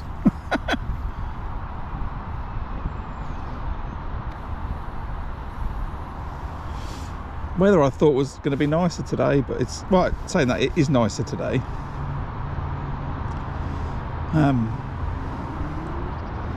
It's a bit windy over that far bank, but I haven't got my thermal trousers on today. And then next week the weather's going to be, you know, maybe high 13 but low 9 overnight, so it's going to warm things up nicely. And then we'll see. But I think I'm at the, I don't know what the date is today. What's the date today? I think I'm at the big one next weekend, the fishing show in Farnborough on the Saturday.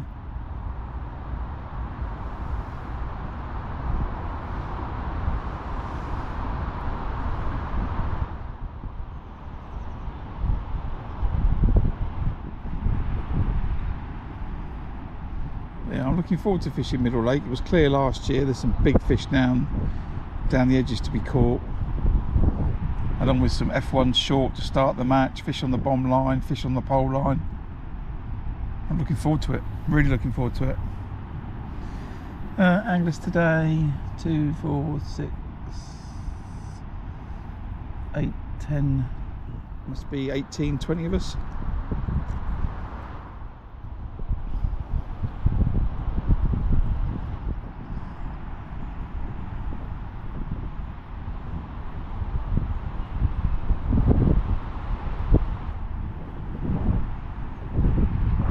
So there was definitely a little pod of fish in front of those two guys, and I think they've moved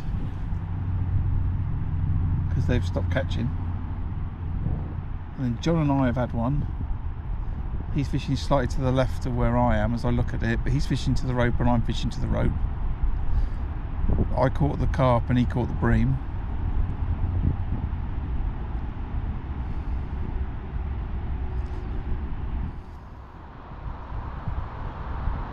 I see a landing net going in relatively regularly to my left, which I think is Mark on 118.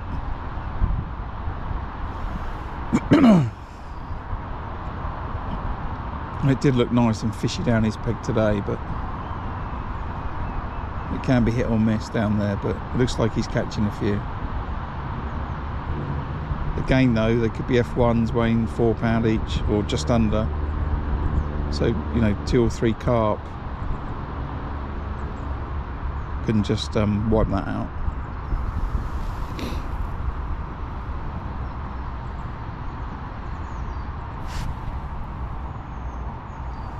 Was it going to be 16 degrees or when I need sun cream for 16 degrees?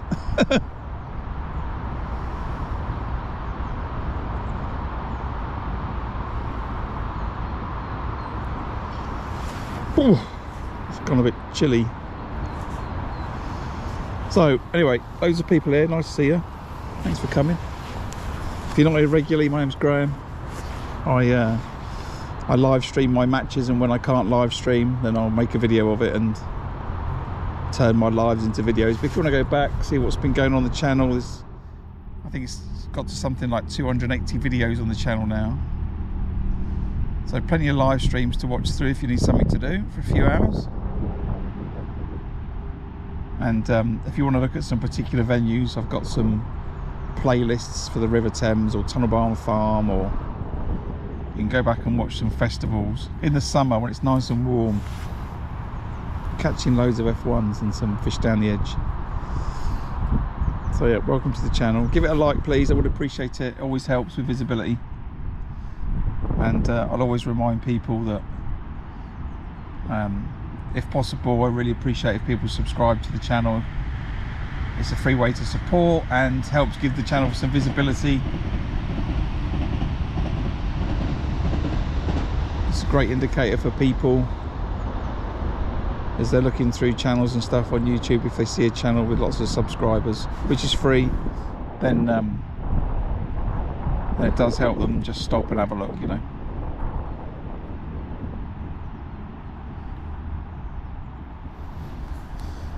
But I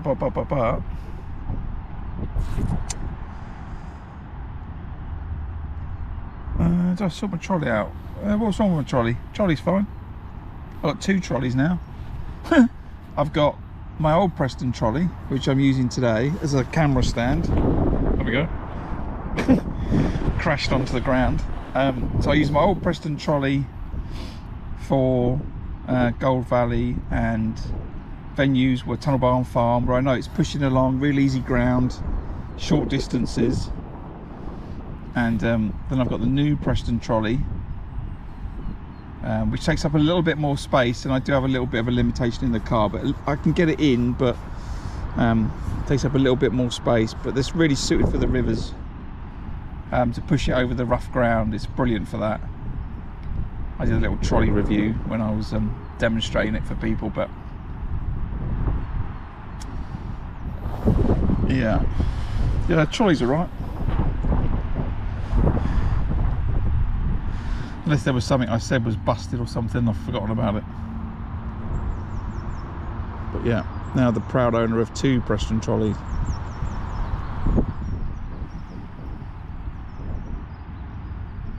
Right, and that's not gone round again for like 3 chucks now, so I'm gonna have a quick look on the pole, and if I don't catch, I'm gonna go straight back out on the method again. Both the anglers to my left are now looking on the pole.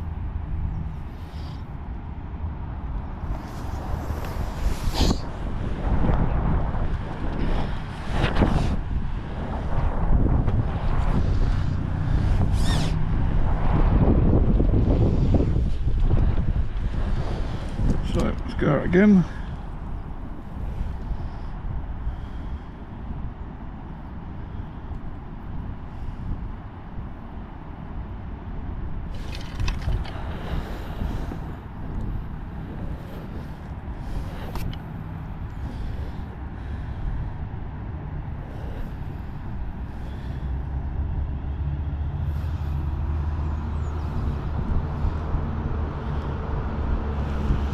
So I've got to just turn to the left for a second while I fish this pole line. I won't be able to see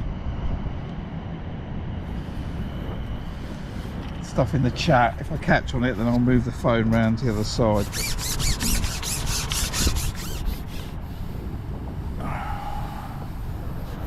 just get this in.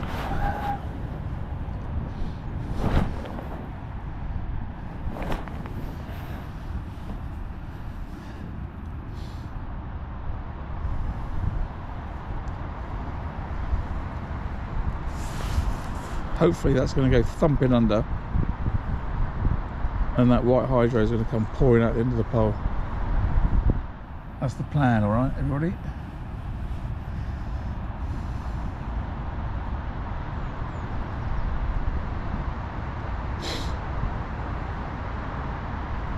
Come on, straight away. 4 maggots on that hook, come on.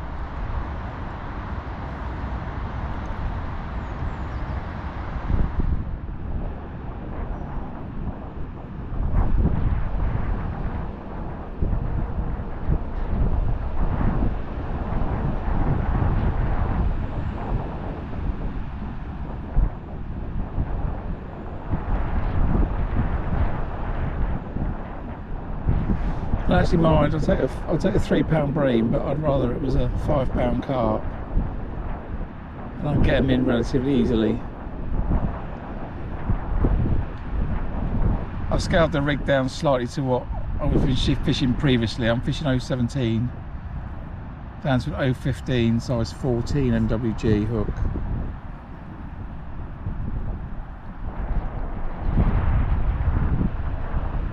And I've put the white hydro on because I want them to swim out the peg rather than make a mess in the peg, if that makes sense.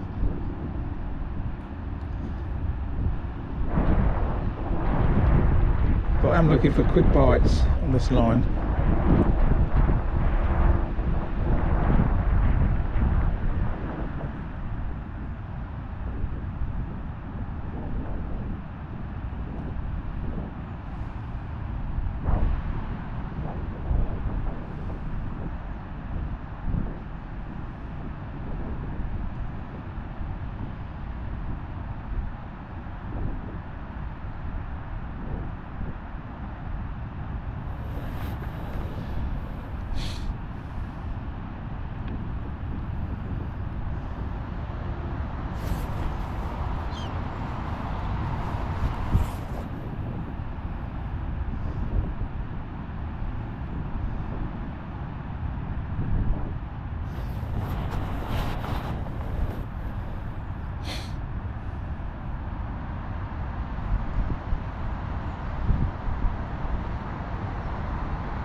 fish.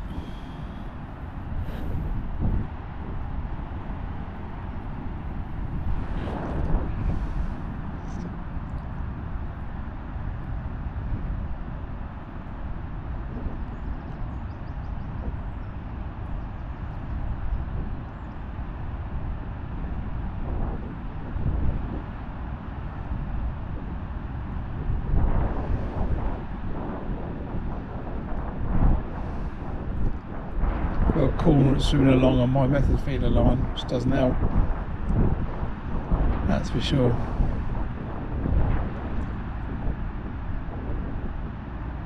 So I think I might have 2-3 chucks on the bomb line then when I come off this in a second.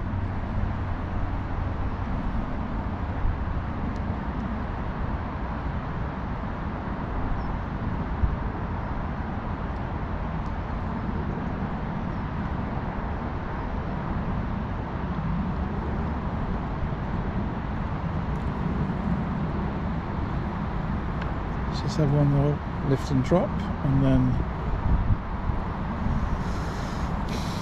have a look on the bomb. I think I'm not deterred by this really. I thought they might come on this line late. It's fine, I can just keep chucking maggots on it.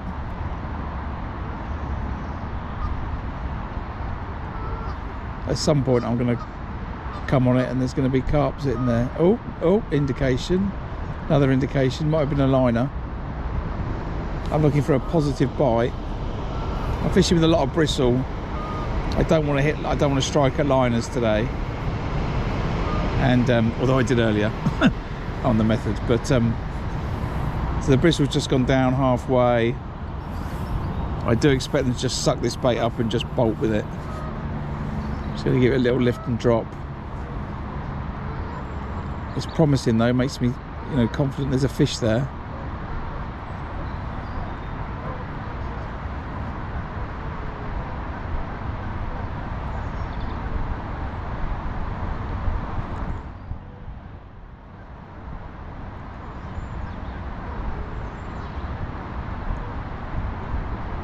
Come on, that could absolutely go any second now.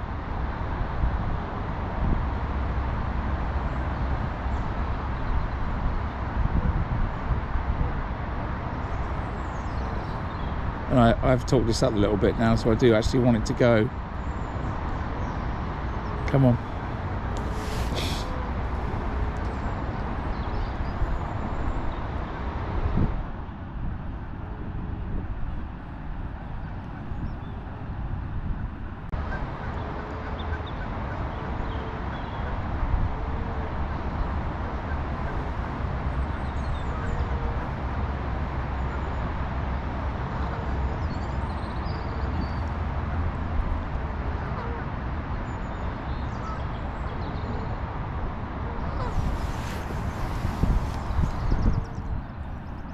Another small fish for John on the far bank by the look of it.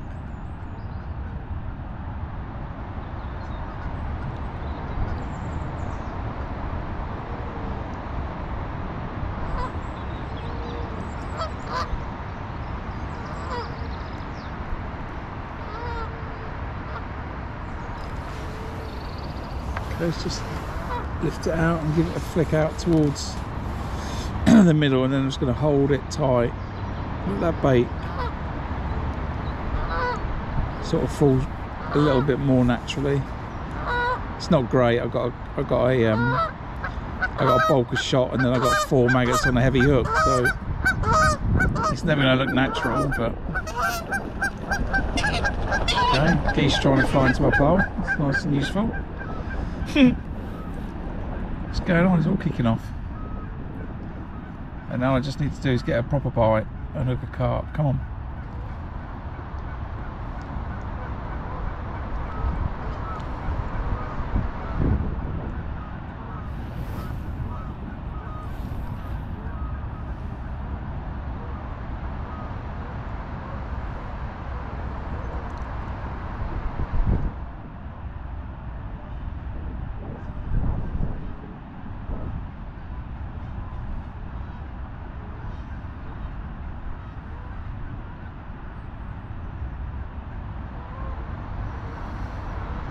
Might have been a fish swimming through, don't know.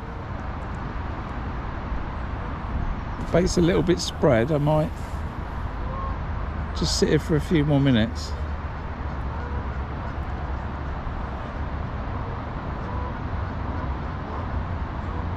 But ideally what I want is, I don't want to come in here when there's like one fish swimming around eating some maggots. I want to come in here when there's, you know, 6 fish down there, as that bait gets taken straight away.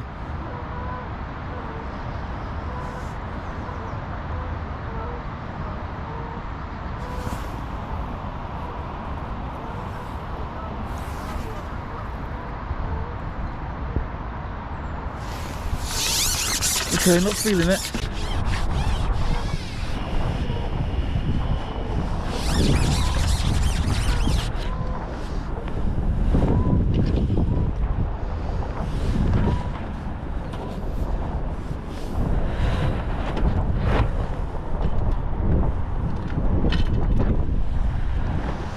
Alright, let's get back out on the bomb, have a look on there.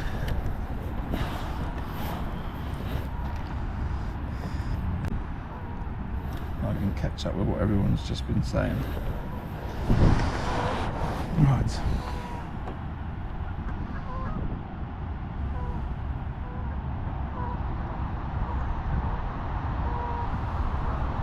Yeah. No one said anything. Right.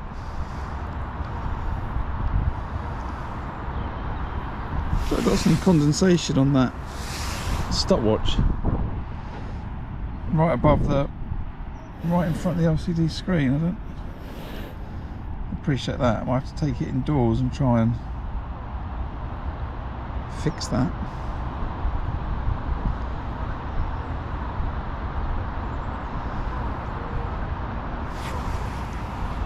Let's just still check some more maggots there anyway. What I don't want to do is I don't want to sit on a line with the pole and just, you know, not be enough fish there to generate a bite quickly enough. I want to just get off it, feed it more, and then go back on it when there's more fish there.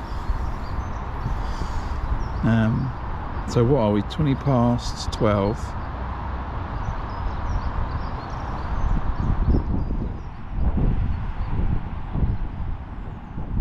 Spend a little bit of time on the bomb and then go back out and have another look. I think that feels about right.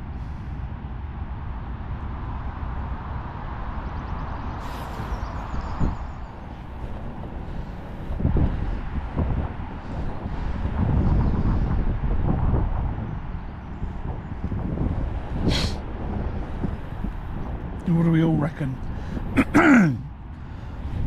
Excuse me.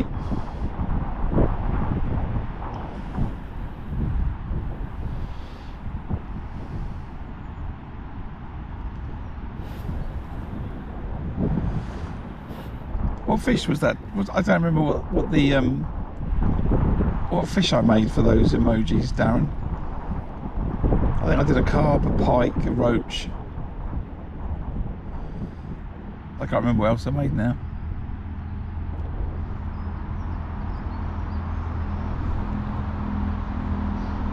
That cormorant is sitting right in between John and I.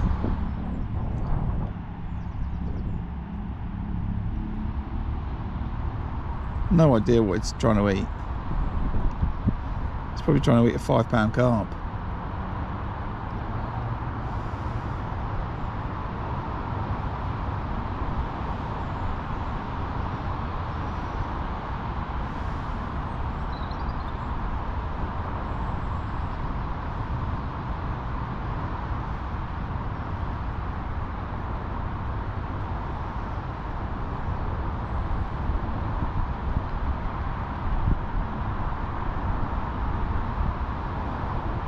Unfortunately, the cormorant population in the UK is now way out of control.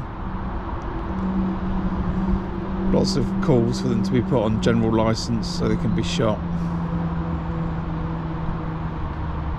But I think the misconception is that they eat a pound of fish a day. It's not, it's that they eat fish that are a pound and above That's the problem. Well, they eat everything. I think the fish has got to be like £5 to be safe from eating by a cormorant.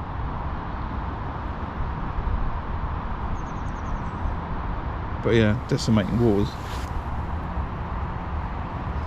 That's all there is. I just did one fish, did I? I have to make some more.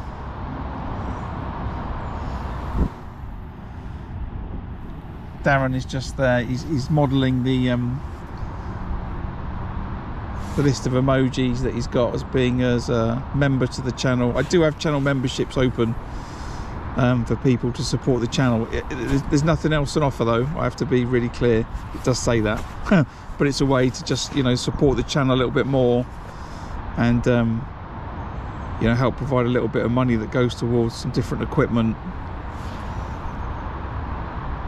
I have I've taken the punt. I've got another GoPro. I bought myself a camera with a proper zoom so I can do some shots of floats, which people are dying for me to be able to do. So when it gets a little bit warmer, I know it's not going to pour with rain, then I'll be bringing that camera with me and then trying to work out how to use it effectively in a fishing scenario. But it's a few pounds to outlay this type of stuff, so yeah, I do have memberships open, but I do still put some stuff on preview. Members get to watch it, you know, a few days in advance of other people of videos and stuff, so there is some stuff there. But having a job that's not this, making additional content is not always feasible. Anyway, Dan, really appreciate it, and anyone else that joins the channel.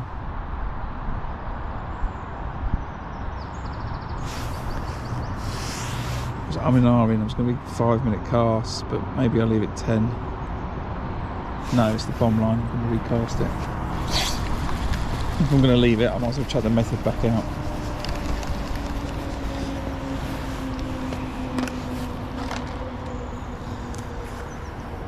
There's a 5-minute cast on this bomb line, and then carefully I'm going to put myself a seagull. Keep feeding that pole line.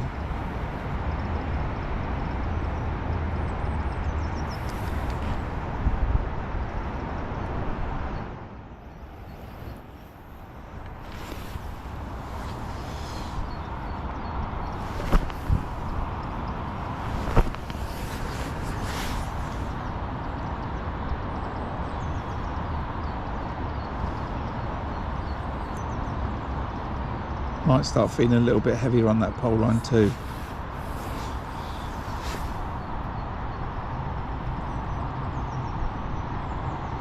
Yeah, it does, Darren, it does.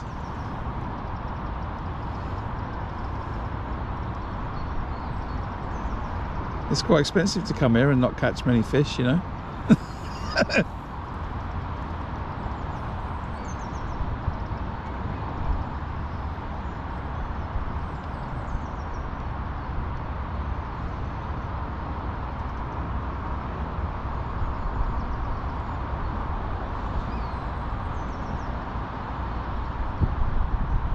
Just a fish on the pole to my right, not a big one.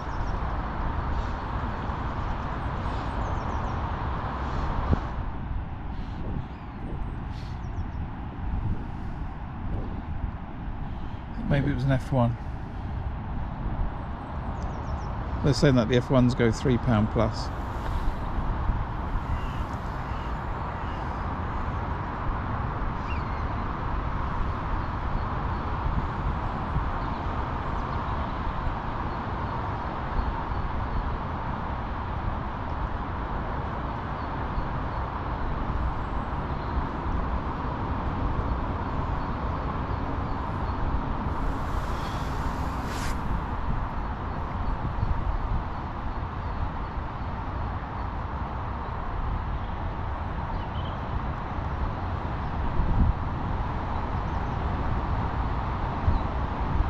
Yeah, cool.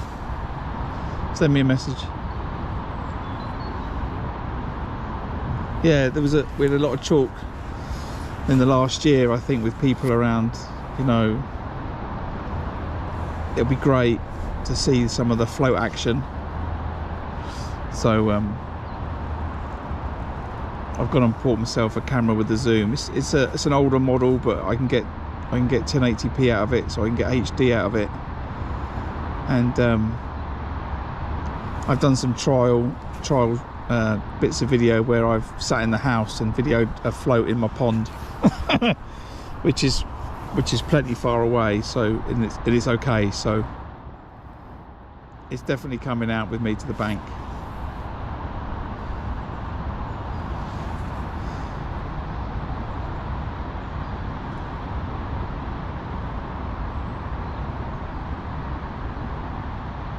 But yeah, so in the summer I can produce some footage, not live, but some of the videos that I make from the live streams, or maybe the times when I can't live stream it.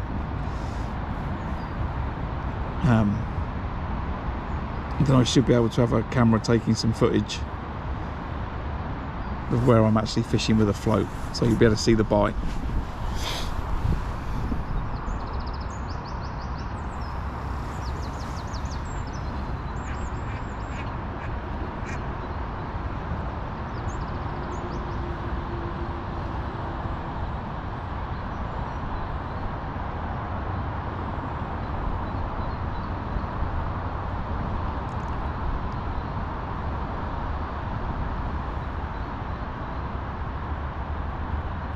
Just wondering whether to stay on this bomb or whether I should switch to this wafter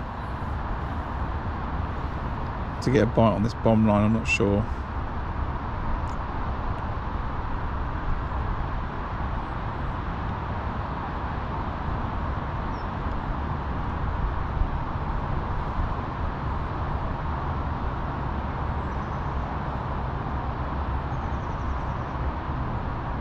At some point in the near future they're just going to switch on to this bomb and pellet line.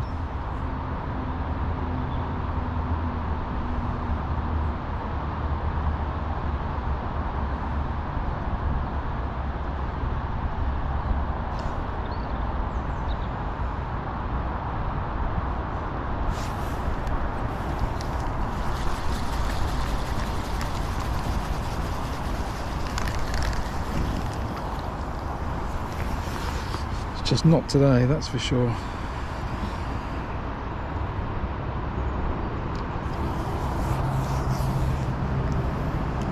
Well, not at the moment anyway. Right, let's get the method out again.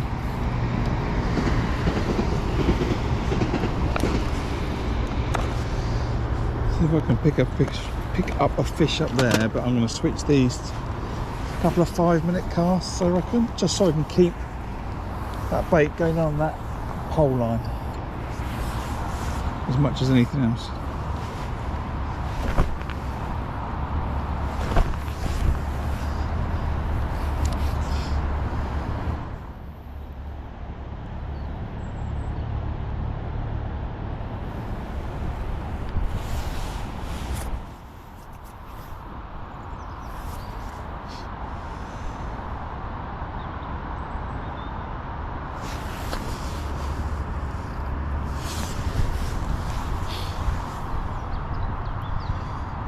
Uh, 111, Stephen, not bad. Next door.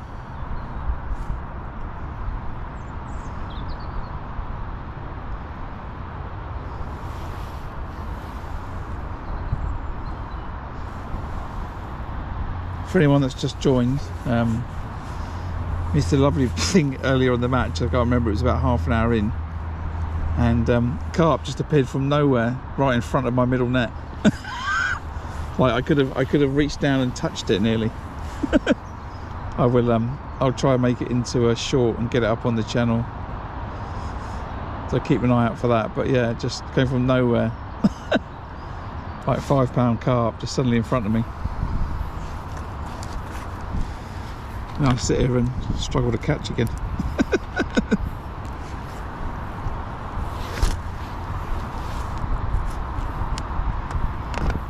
Although Stephen can tell you, Stephen had a tough time here. Was it last week, Stephen?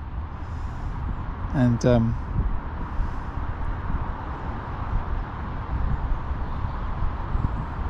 Sometimes when you think things are going to work, they just don't. It's tricky in the winter.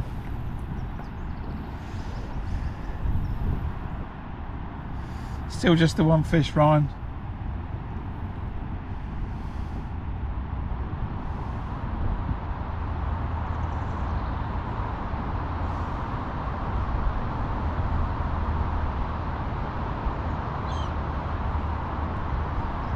I'm hoping for a strong finish.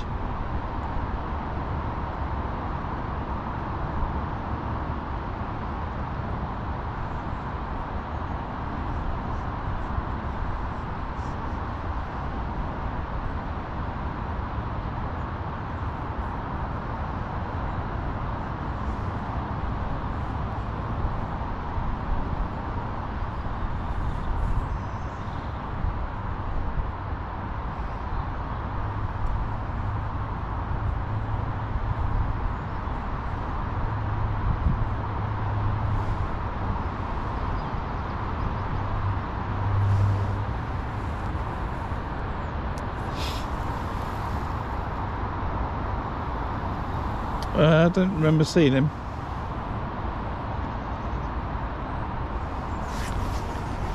I don't remember seeing him. He'll be on the Rushmore tomorrow, I think. I think there's another Rushmore tomorrow. Stephen will know. Stephen, is there another Rushmore tomorrow?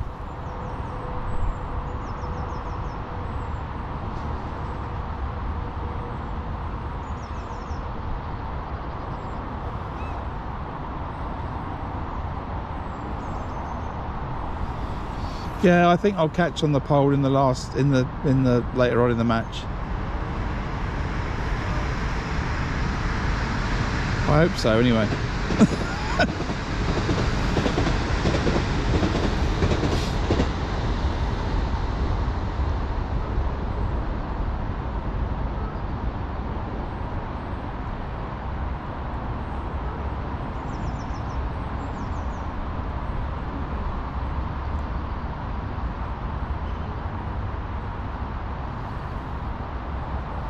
Just going to fish this for another 20 minutes on this method line, a few 5-minute casts, and then I'll go back on the pole. I'd had that indication but no bite afterwards, but there's carp I want on that line.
Yeah, Cormorant was swimming between John Light and I on the far bank, down the middle road. When I turned up, it was swimming down this left-hand edge. But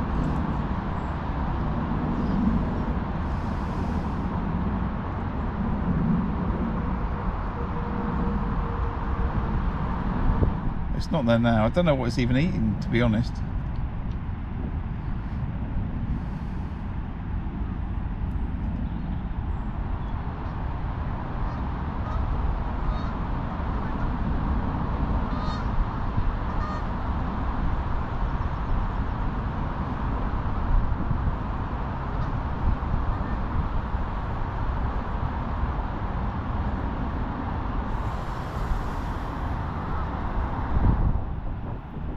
It's really shallow and really clear, Darren. That's the only thing. Last week when I caught down the edge, I was fishing, you know, what was I, 1.5 meters off the bank. And this top 6 line has produced for people. So it's just after the bottom of the shelf. Well, just after you get to the bottom, if that makes sense. The bottom of the slope, not the bottom of the shelf, the bottom of the slope.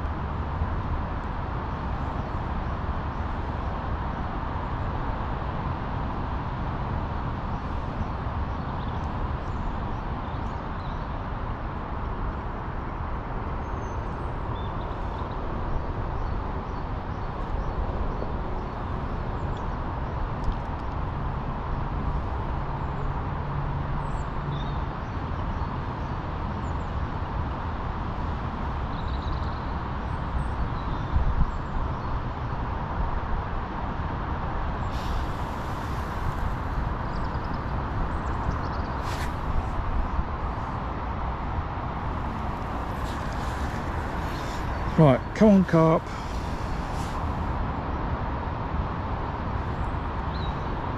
I'm fishing a match at a carp venue. I'd like to catch some carp.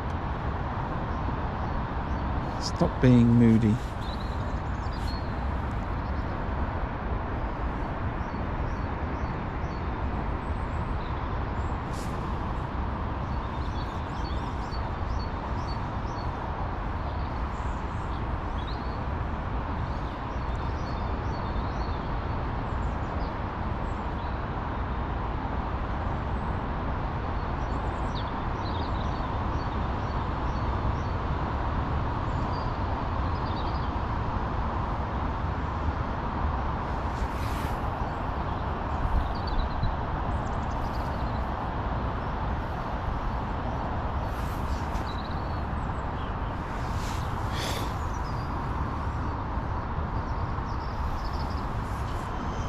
Wow, it was nice to see so many people in the channel. Welcome to the stream, nice to see you all. If you're new, welcome, my name's Graham, and I enjoy live streaming my matches.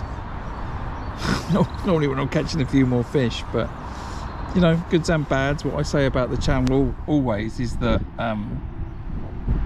you get the good and the bad, which may not always be the greatest from the viewer perspective, but it's authentic. is the word. It'd be like the Times 5-star, you know, authentic channel. Sometimes he doesn't catch a lot, and that's the way it goes in matches. But yeah, welcome to the channel. If it's your first time here, you might want to hit the subscribe button, make it an easy way to find your way back. Hit the notification button, and then you'll get an alert when I go live. But yeah, lovely to see you, and if you could drop a like, I'd appreciate it, because it really helps with visibility of the channel. So welcome in, welcome in.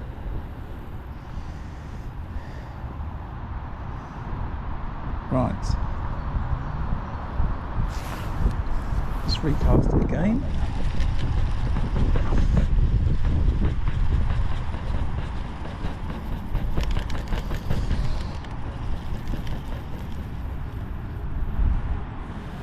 What's the time? 43.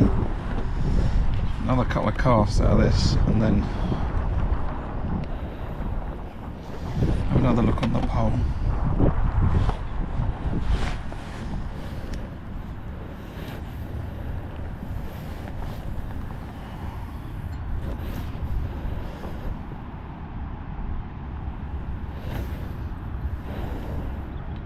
Maybe we'll give this one 10 minutes.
No, chocolate orange.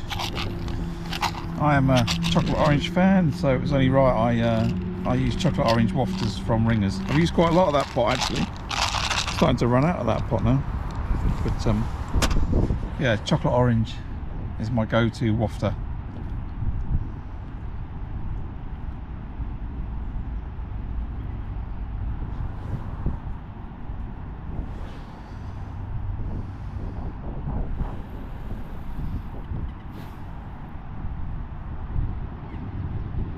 Yeah, thanks Ryan, see you later.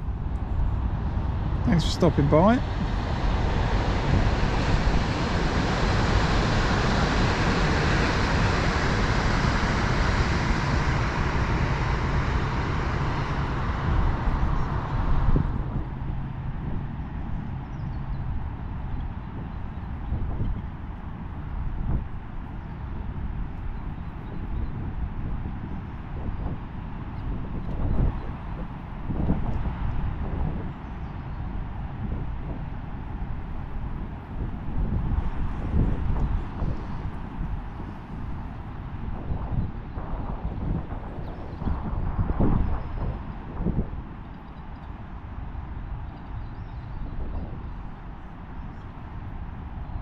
Yeah, I definitely think that little F1, if it was F1 flurry that they had on that far bank, has stopped. I haven't seen peg 124 or 126 catch in a while.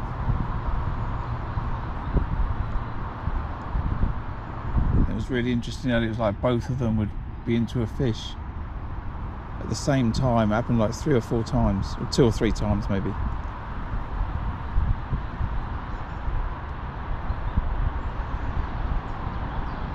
And then when I caught mine, just as I looked up, John had had one on as well, so it's quite interesting.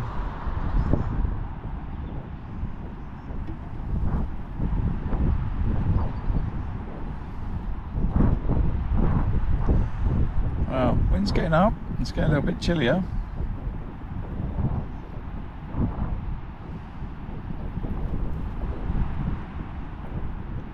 I'm very grateful right now this wind is off my back and not in my face, but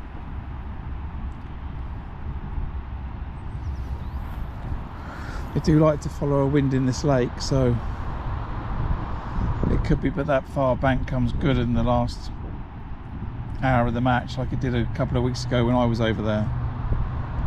Suddenly everyone caught down the edge in the last 45 minutes, which is crazy. You just couldn't catch anywhere else, but suddenly catching in the edge, given the clarity of the water and stuff.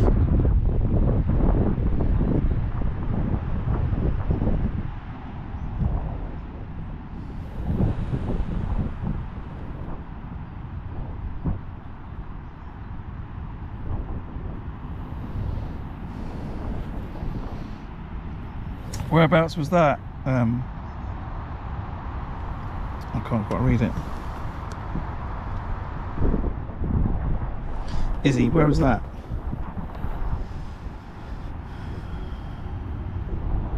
If you're, I guess you're in the States. I guess you're somewhere in the States if you're saying carp in the river whilst fishing for catfish. The States or Spain, one of the two I would have thought. I don't think you're in the UK.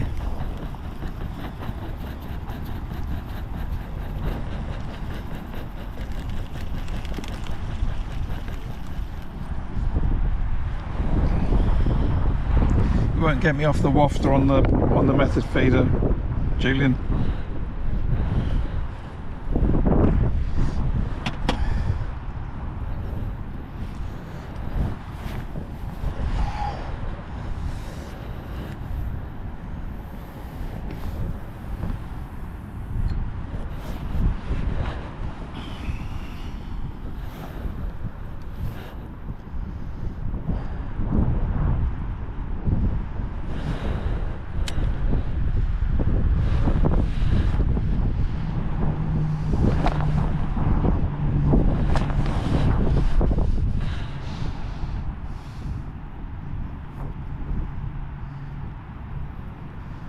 I think what I'm going to do before I go out on the pole line, I'm going to pot some. Why is that? Hold on. Why is that tip just gone like that? Maybe it's the line sinking. Why not? Because I think the wafter is giving me good opportunity for carp and good opportunity for bream, and I think that the pellet gives me less opportunity for bream because it's heavier. It's harder for them to suck it in, and right now I'm not catching, so I want to hedge my bets for both species of fish, carp and bream. The only time I really fish a pellet on the hook or on a band is when I would fish like a shovel, when I fish a pellet feeder where it's just micros and then a pellet on a band.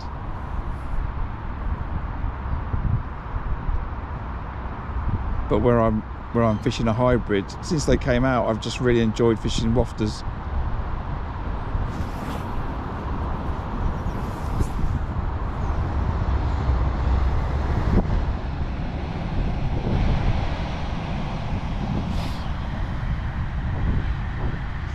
Izzy Reels, where are you? Where are you located, Izzy Reels?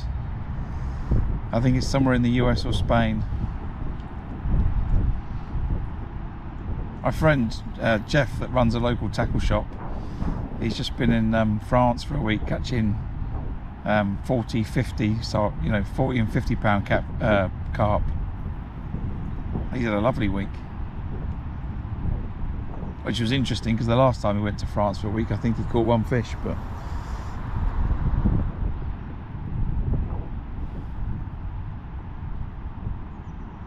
Yeah, I think you end up fishing what you're comfortable with, Julian. On the bomb line, I fish pellets, occasionally a wafter, and then if the bites are finicky in the summer, then I'll chuck a method feeder over it. Down the edge, I love fishing corn, corn with groundbait, corn with pellets. Dead maggots, nice, but it's more expensive. Like super expensive really if you're just chucking it down the edge. And on a wafter, on a hybrid feeder, it would always be a wafter, but if I was fishing a method feeder, then it would probably be 3 maggots if it was just like a groundbait method feeder. It's just horses for courses, isn't it?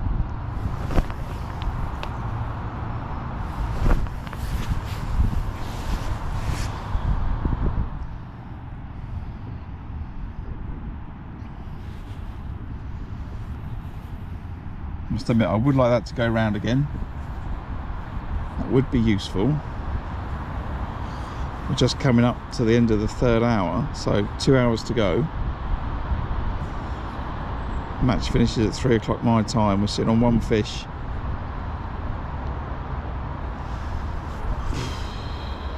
Well, I think that might be 1 more fish than Jeb's caught. These are 2 fish to my right, but I think maybe my 1 fish is bigger than his 2 fish. You just need 4 8 to 10 pound fish in the last hour. He's just had a fish top in front of him. Or has he got that on? No, he's just had a carp top in front of him at the end of his rod line. And to my left.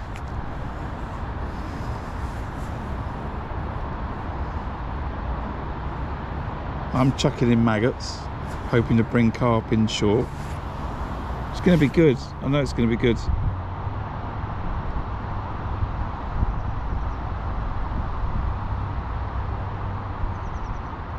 Yeah, it's not a skimmers venue though. They're £4 bream. They're not £0.5 pound skimmers. They've all been eaten. They're long gone. Yeah, so it's £4 bream. And I find the £4 bream, you catch them more often on a wafter than you will do on a pellet.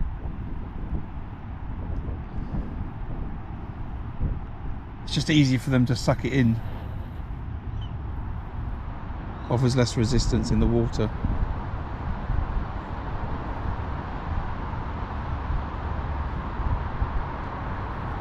When there was a lot of skimmer fishing here years ago on the Gold Lake, we used to fish those banjo feeders, the real flatbed ones, look like a coin, and with 2 maggots on a really, really light hook, 2 dead maggots. And then when the skimmers came along, they just sucked it in really, really easy. But I digress.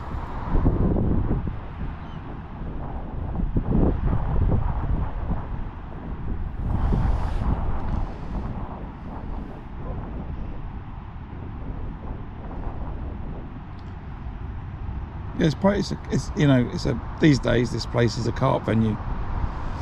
Fishing for carp.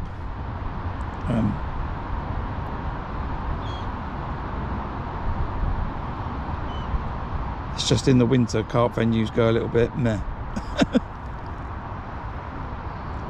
Because the carp feed when they want to feed, and you can't trigger them so much, and you can't draw fish out of other people's pegs, and you can't do loads of stuff. But anyway.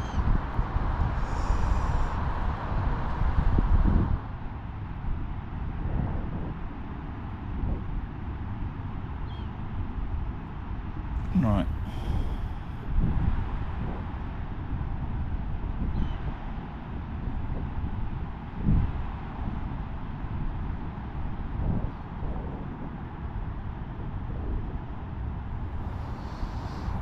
Yeah, I can happily fish down the edge with corn. Oh, love it. Love fishing with corn, double corn on the hook. Excuse me. Go to summer edge bait.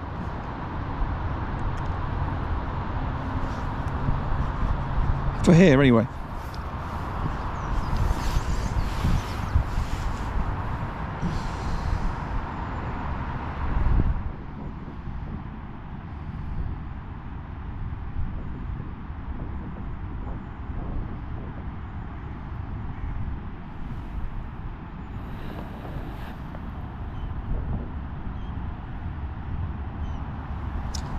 Not on this venue, Darren.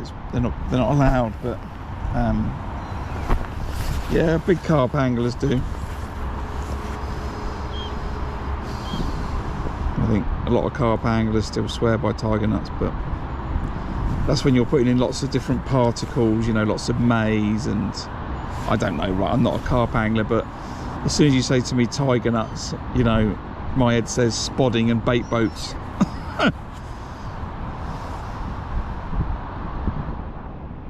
It's not what I do.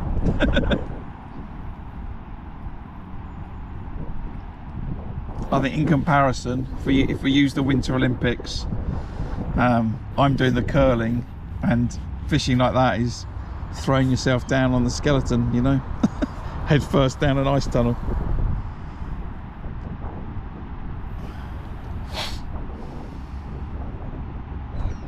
They're both fishing, but they're not really comparable.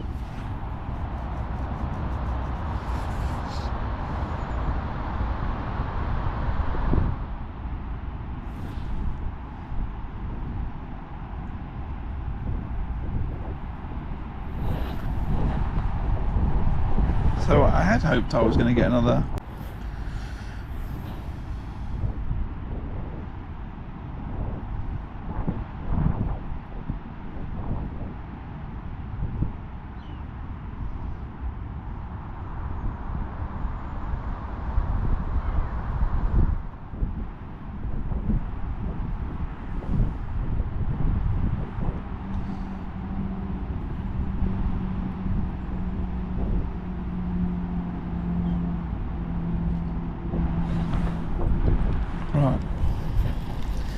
Let's pot some bait on that pole line where I want to fish, and then I'm going to go straight over it. I'm going to be generous. I haven't got a problem. We're chucking a few maggots in today.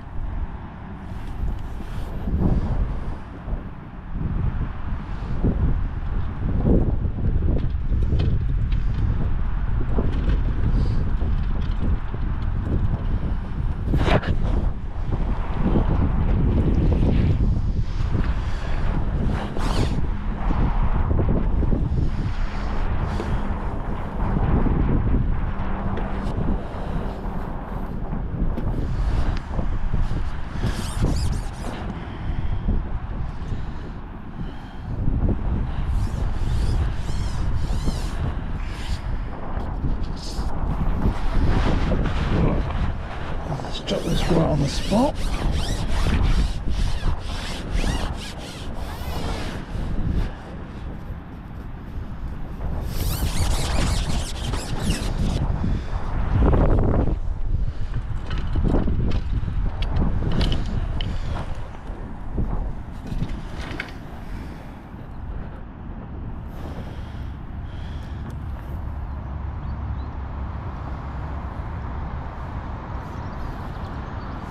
Four maggots on there, they're fine.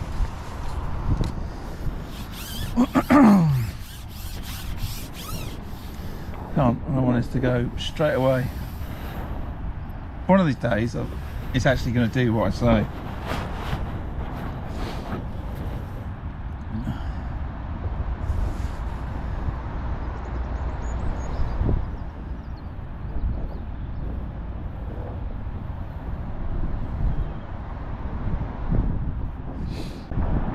Fighting over that bait, and they're going to just slurp those maggots up straight away.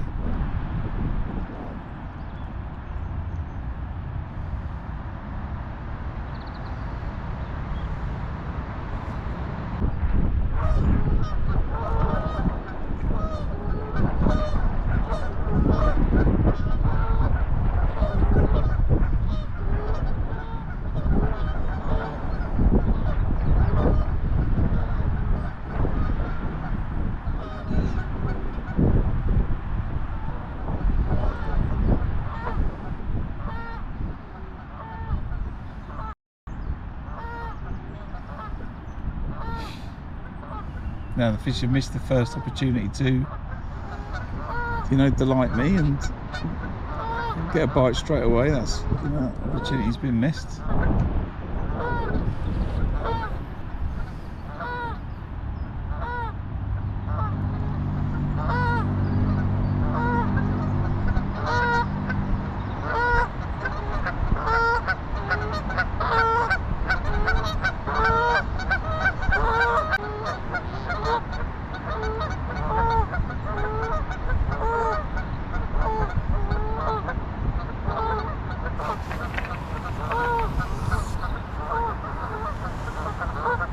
Liner. Just strike the rig out the lake. Okay, will that take 3 minutes to get a liner? About it. Can't get a line on a pole rig if there's fish under your pole tip, so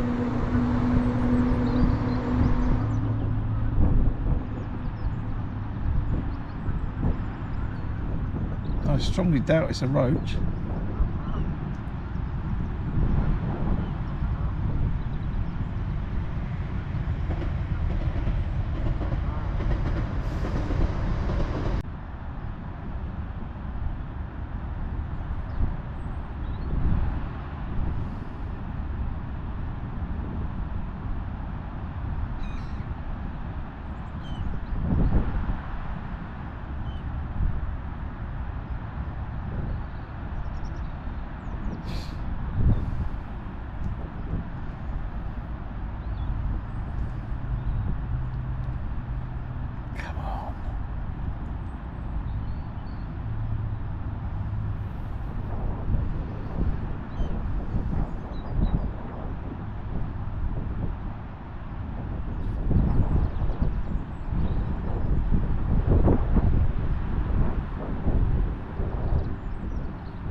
The reason that goose is trying to get out or coming out that lake is to go straight for my side tray.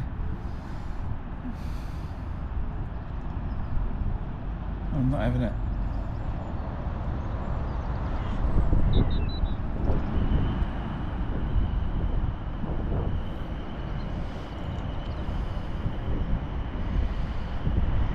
is longer than I want to wait for a bite here, but I'm going to persevere just for a minute.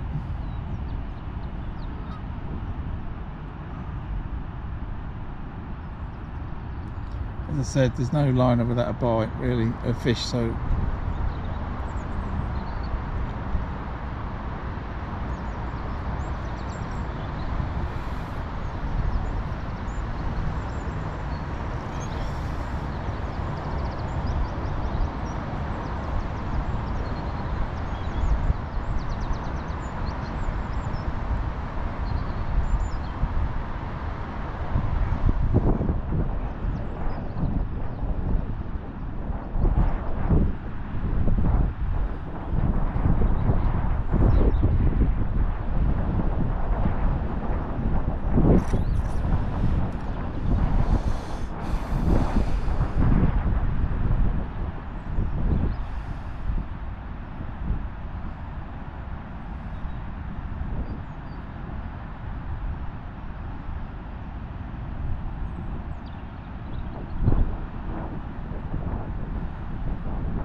it's not going though, is it?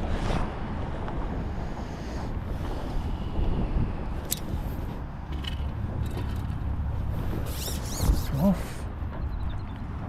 Let's put in a ball of ground bait. Rest is maggots. I'm going to chuck the method feeder over the bomb line, I think.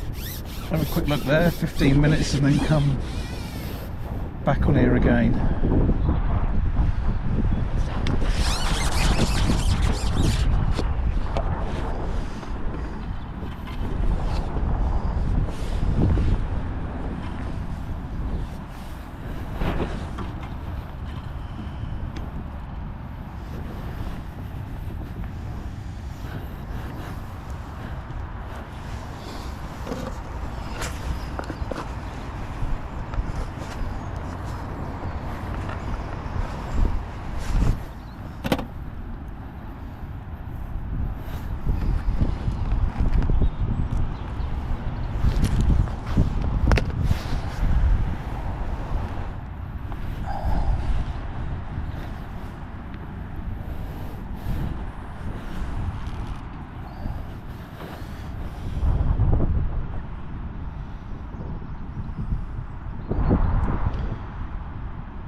Yeah, no, geese don't count. Right, gotta try and...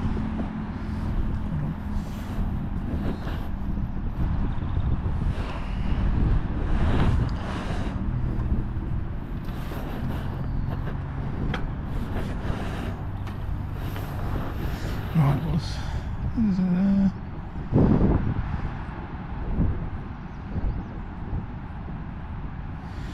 On the pole line I'm fishing maggots, feeding maggots and a bit of ground bait.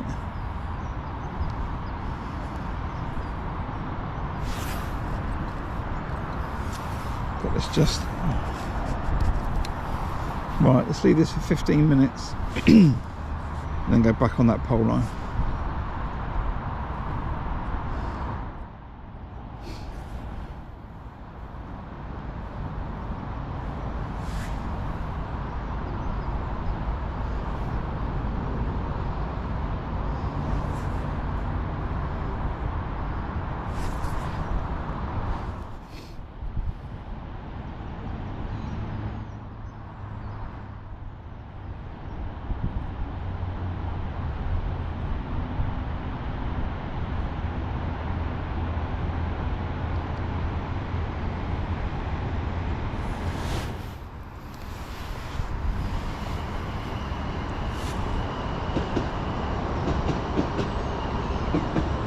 Painful though.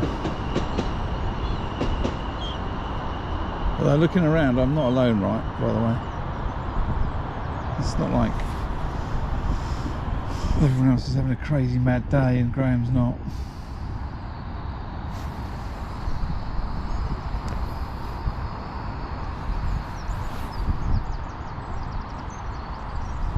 Oh, you can't even distinguish the river between the river and the field, Stephen.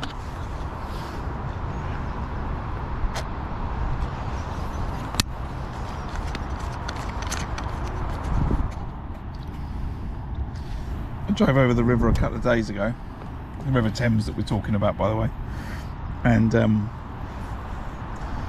looked at it and I was like, that's probably going to be gone until the next season. Can't see us getting back on that.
Wow.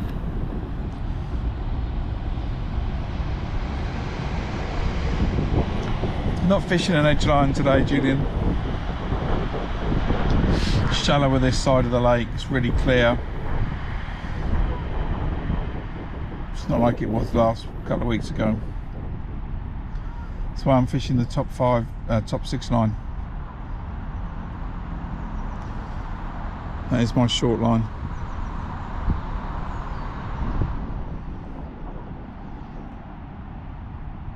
I don't think you can fish edge and 6. I think it's a problem if you do. So I'm either going to eat them maggots over there, or I'm not feeding them. There's no in between today.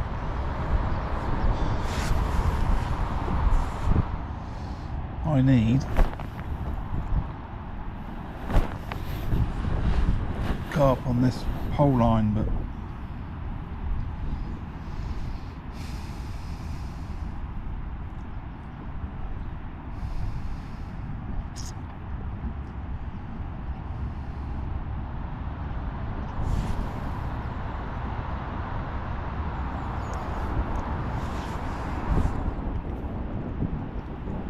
I'm getting a bit nervous.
So it's 14, Tommy. I've scaled it down today.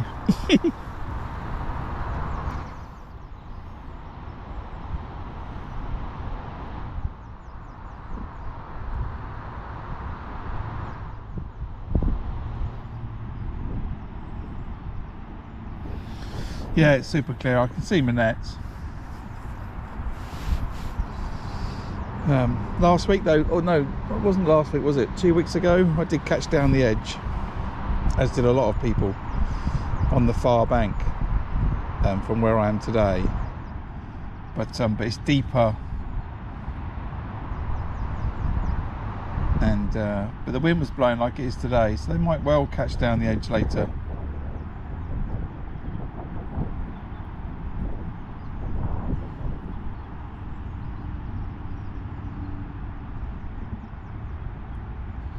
I just caught another one to my left. I seem cursed currently.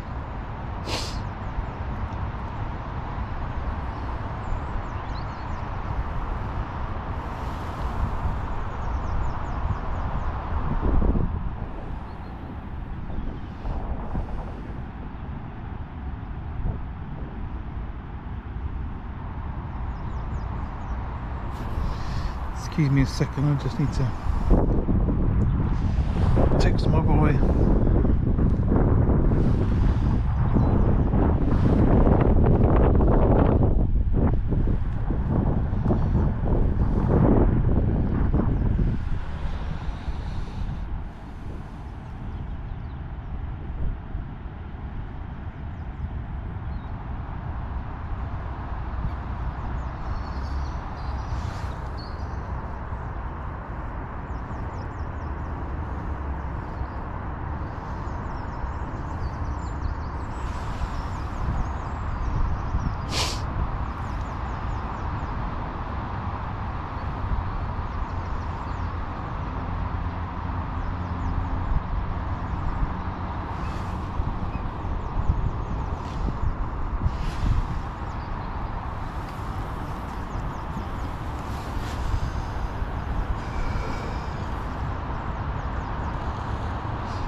Okay, got a liner.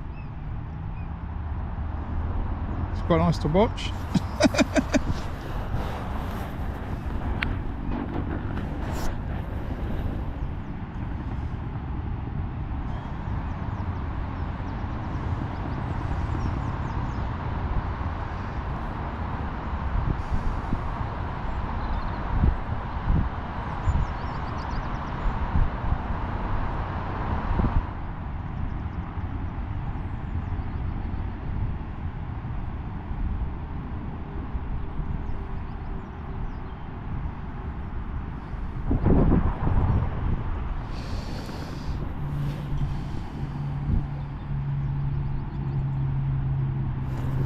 Maybe that's a sign of all these carp gathering on my pole line.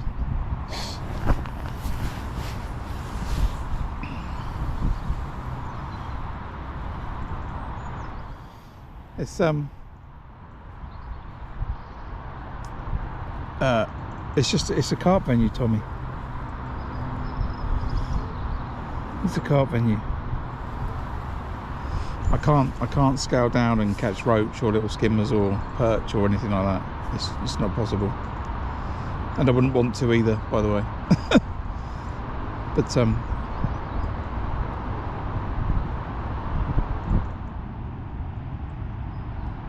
no, if anything, I think my hope is put some more bait in, but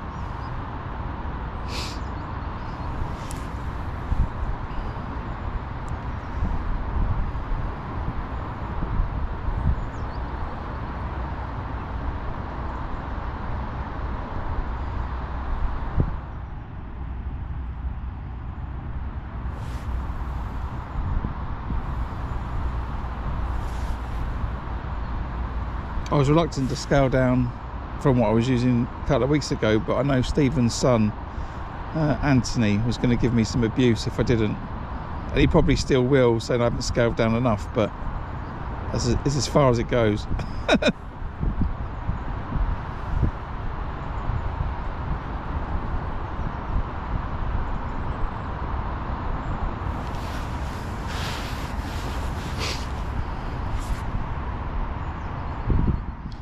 Right, it's actually getting quite chilly now.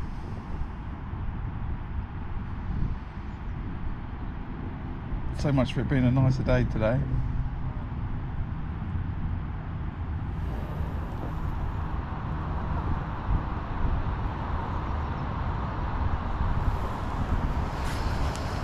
Ba-ba-da-ba-bum.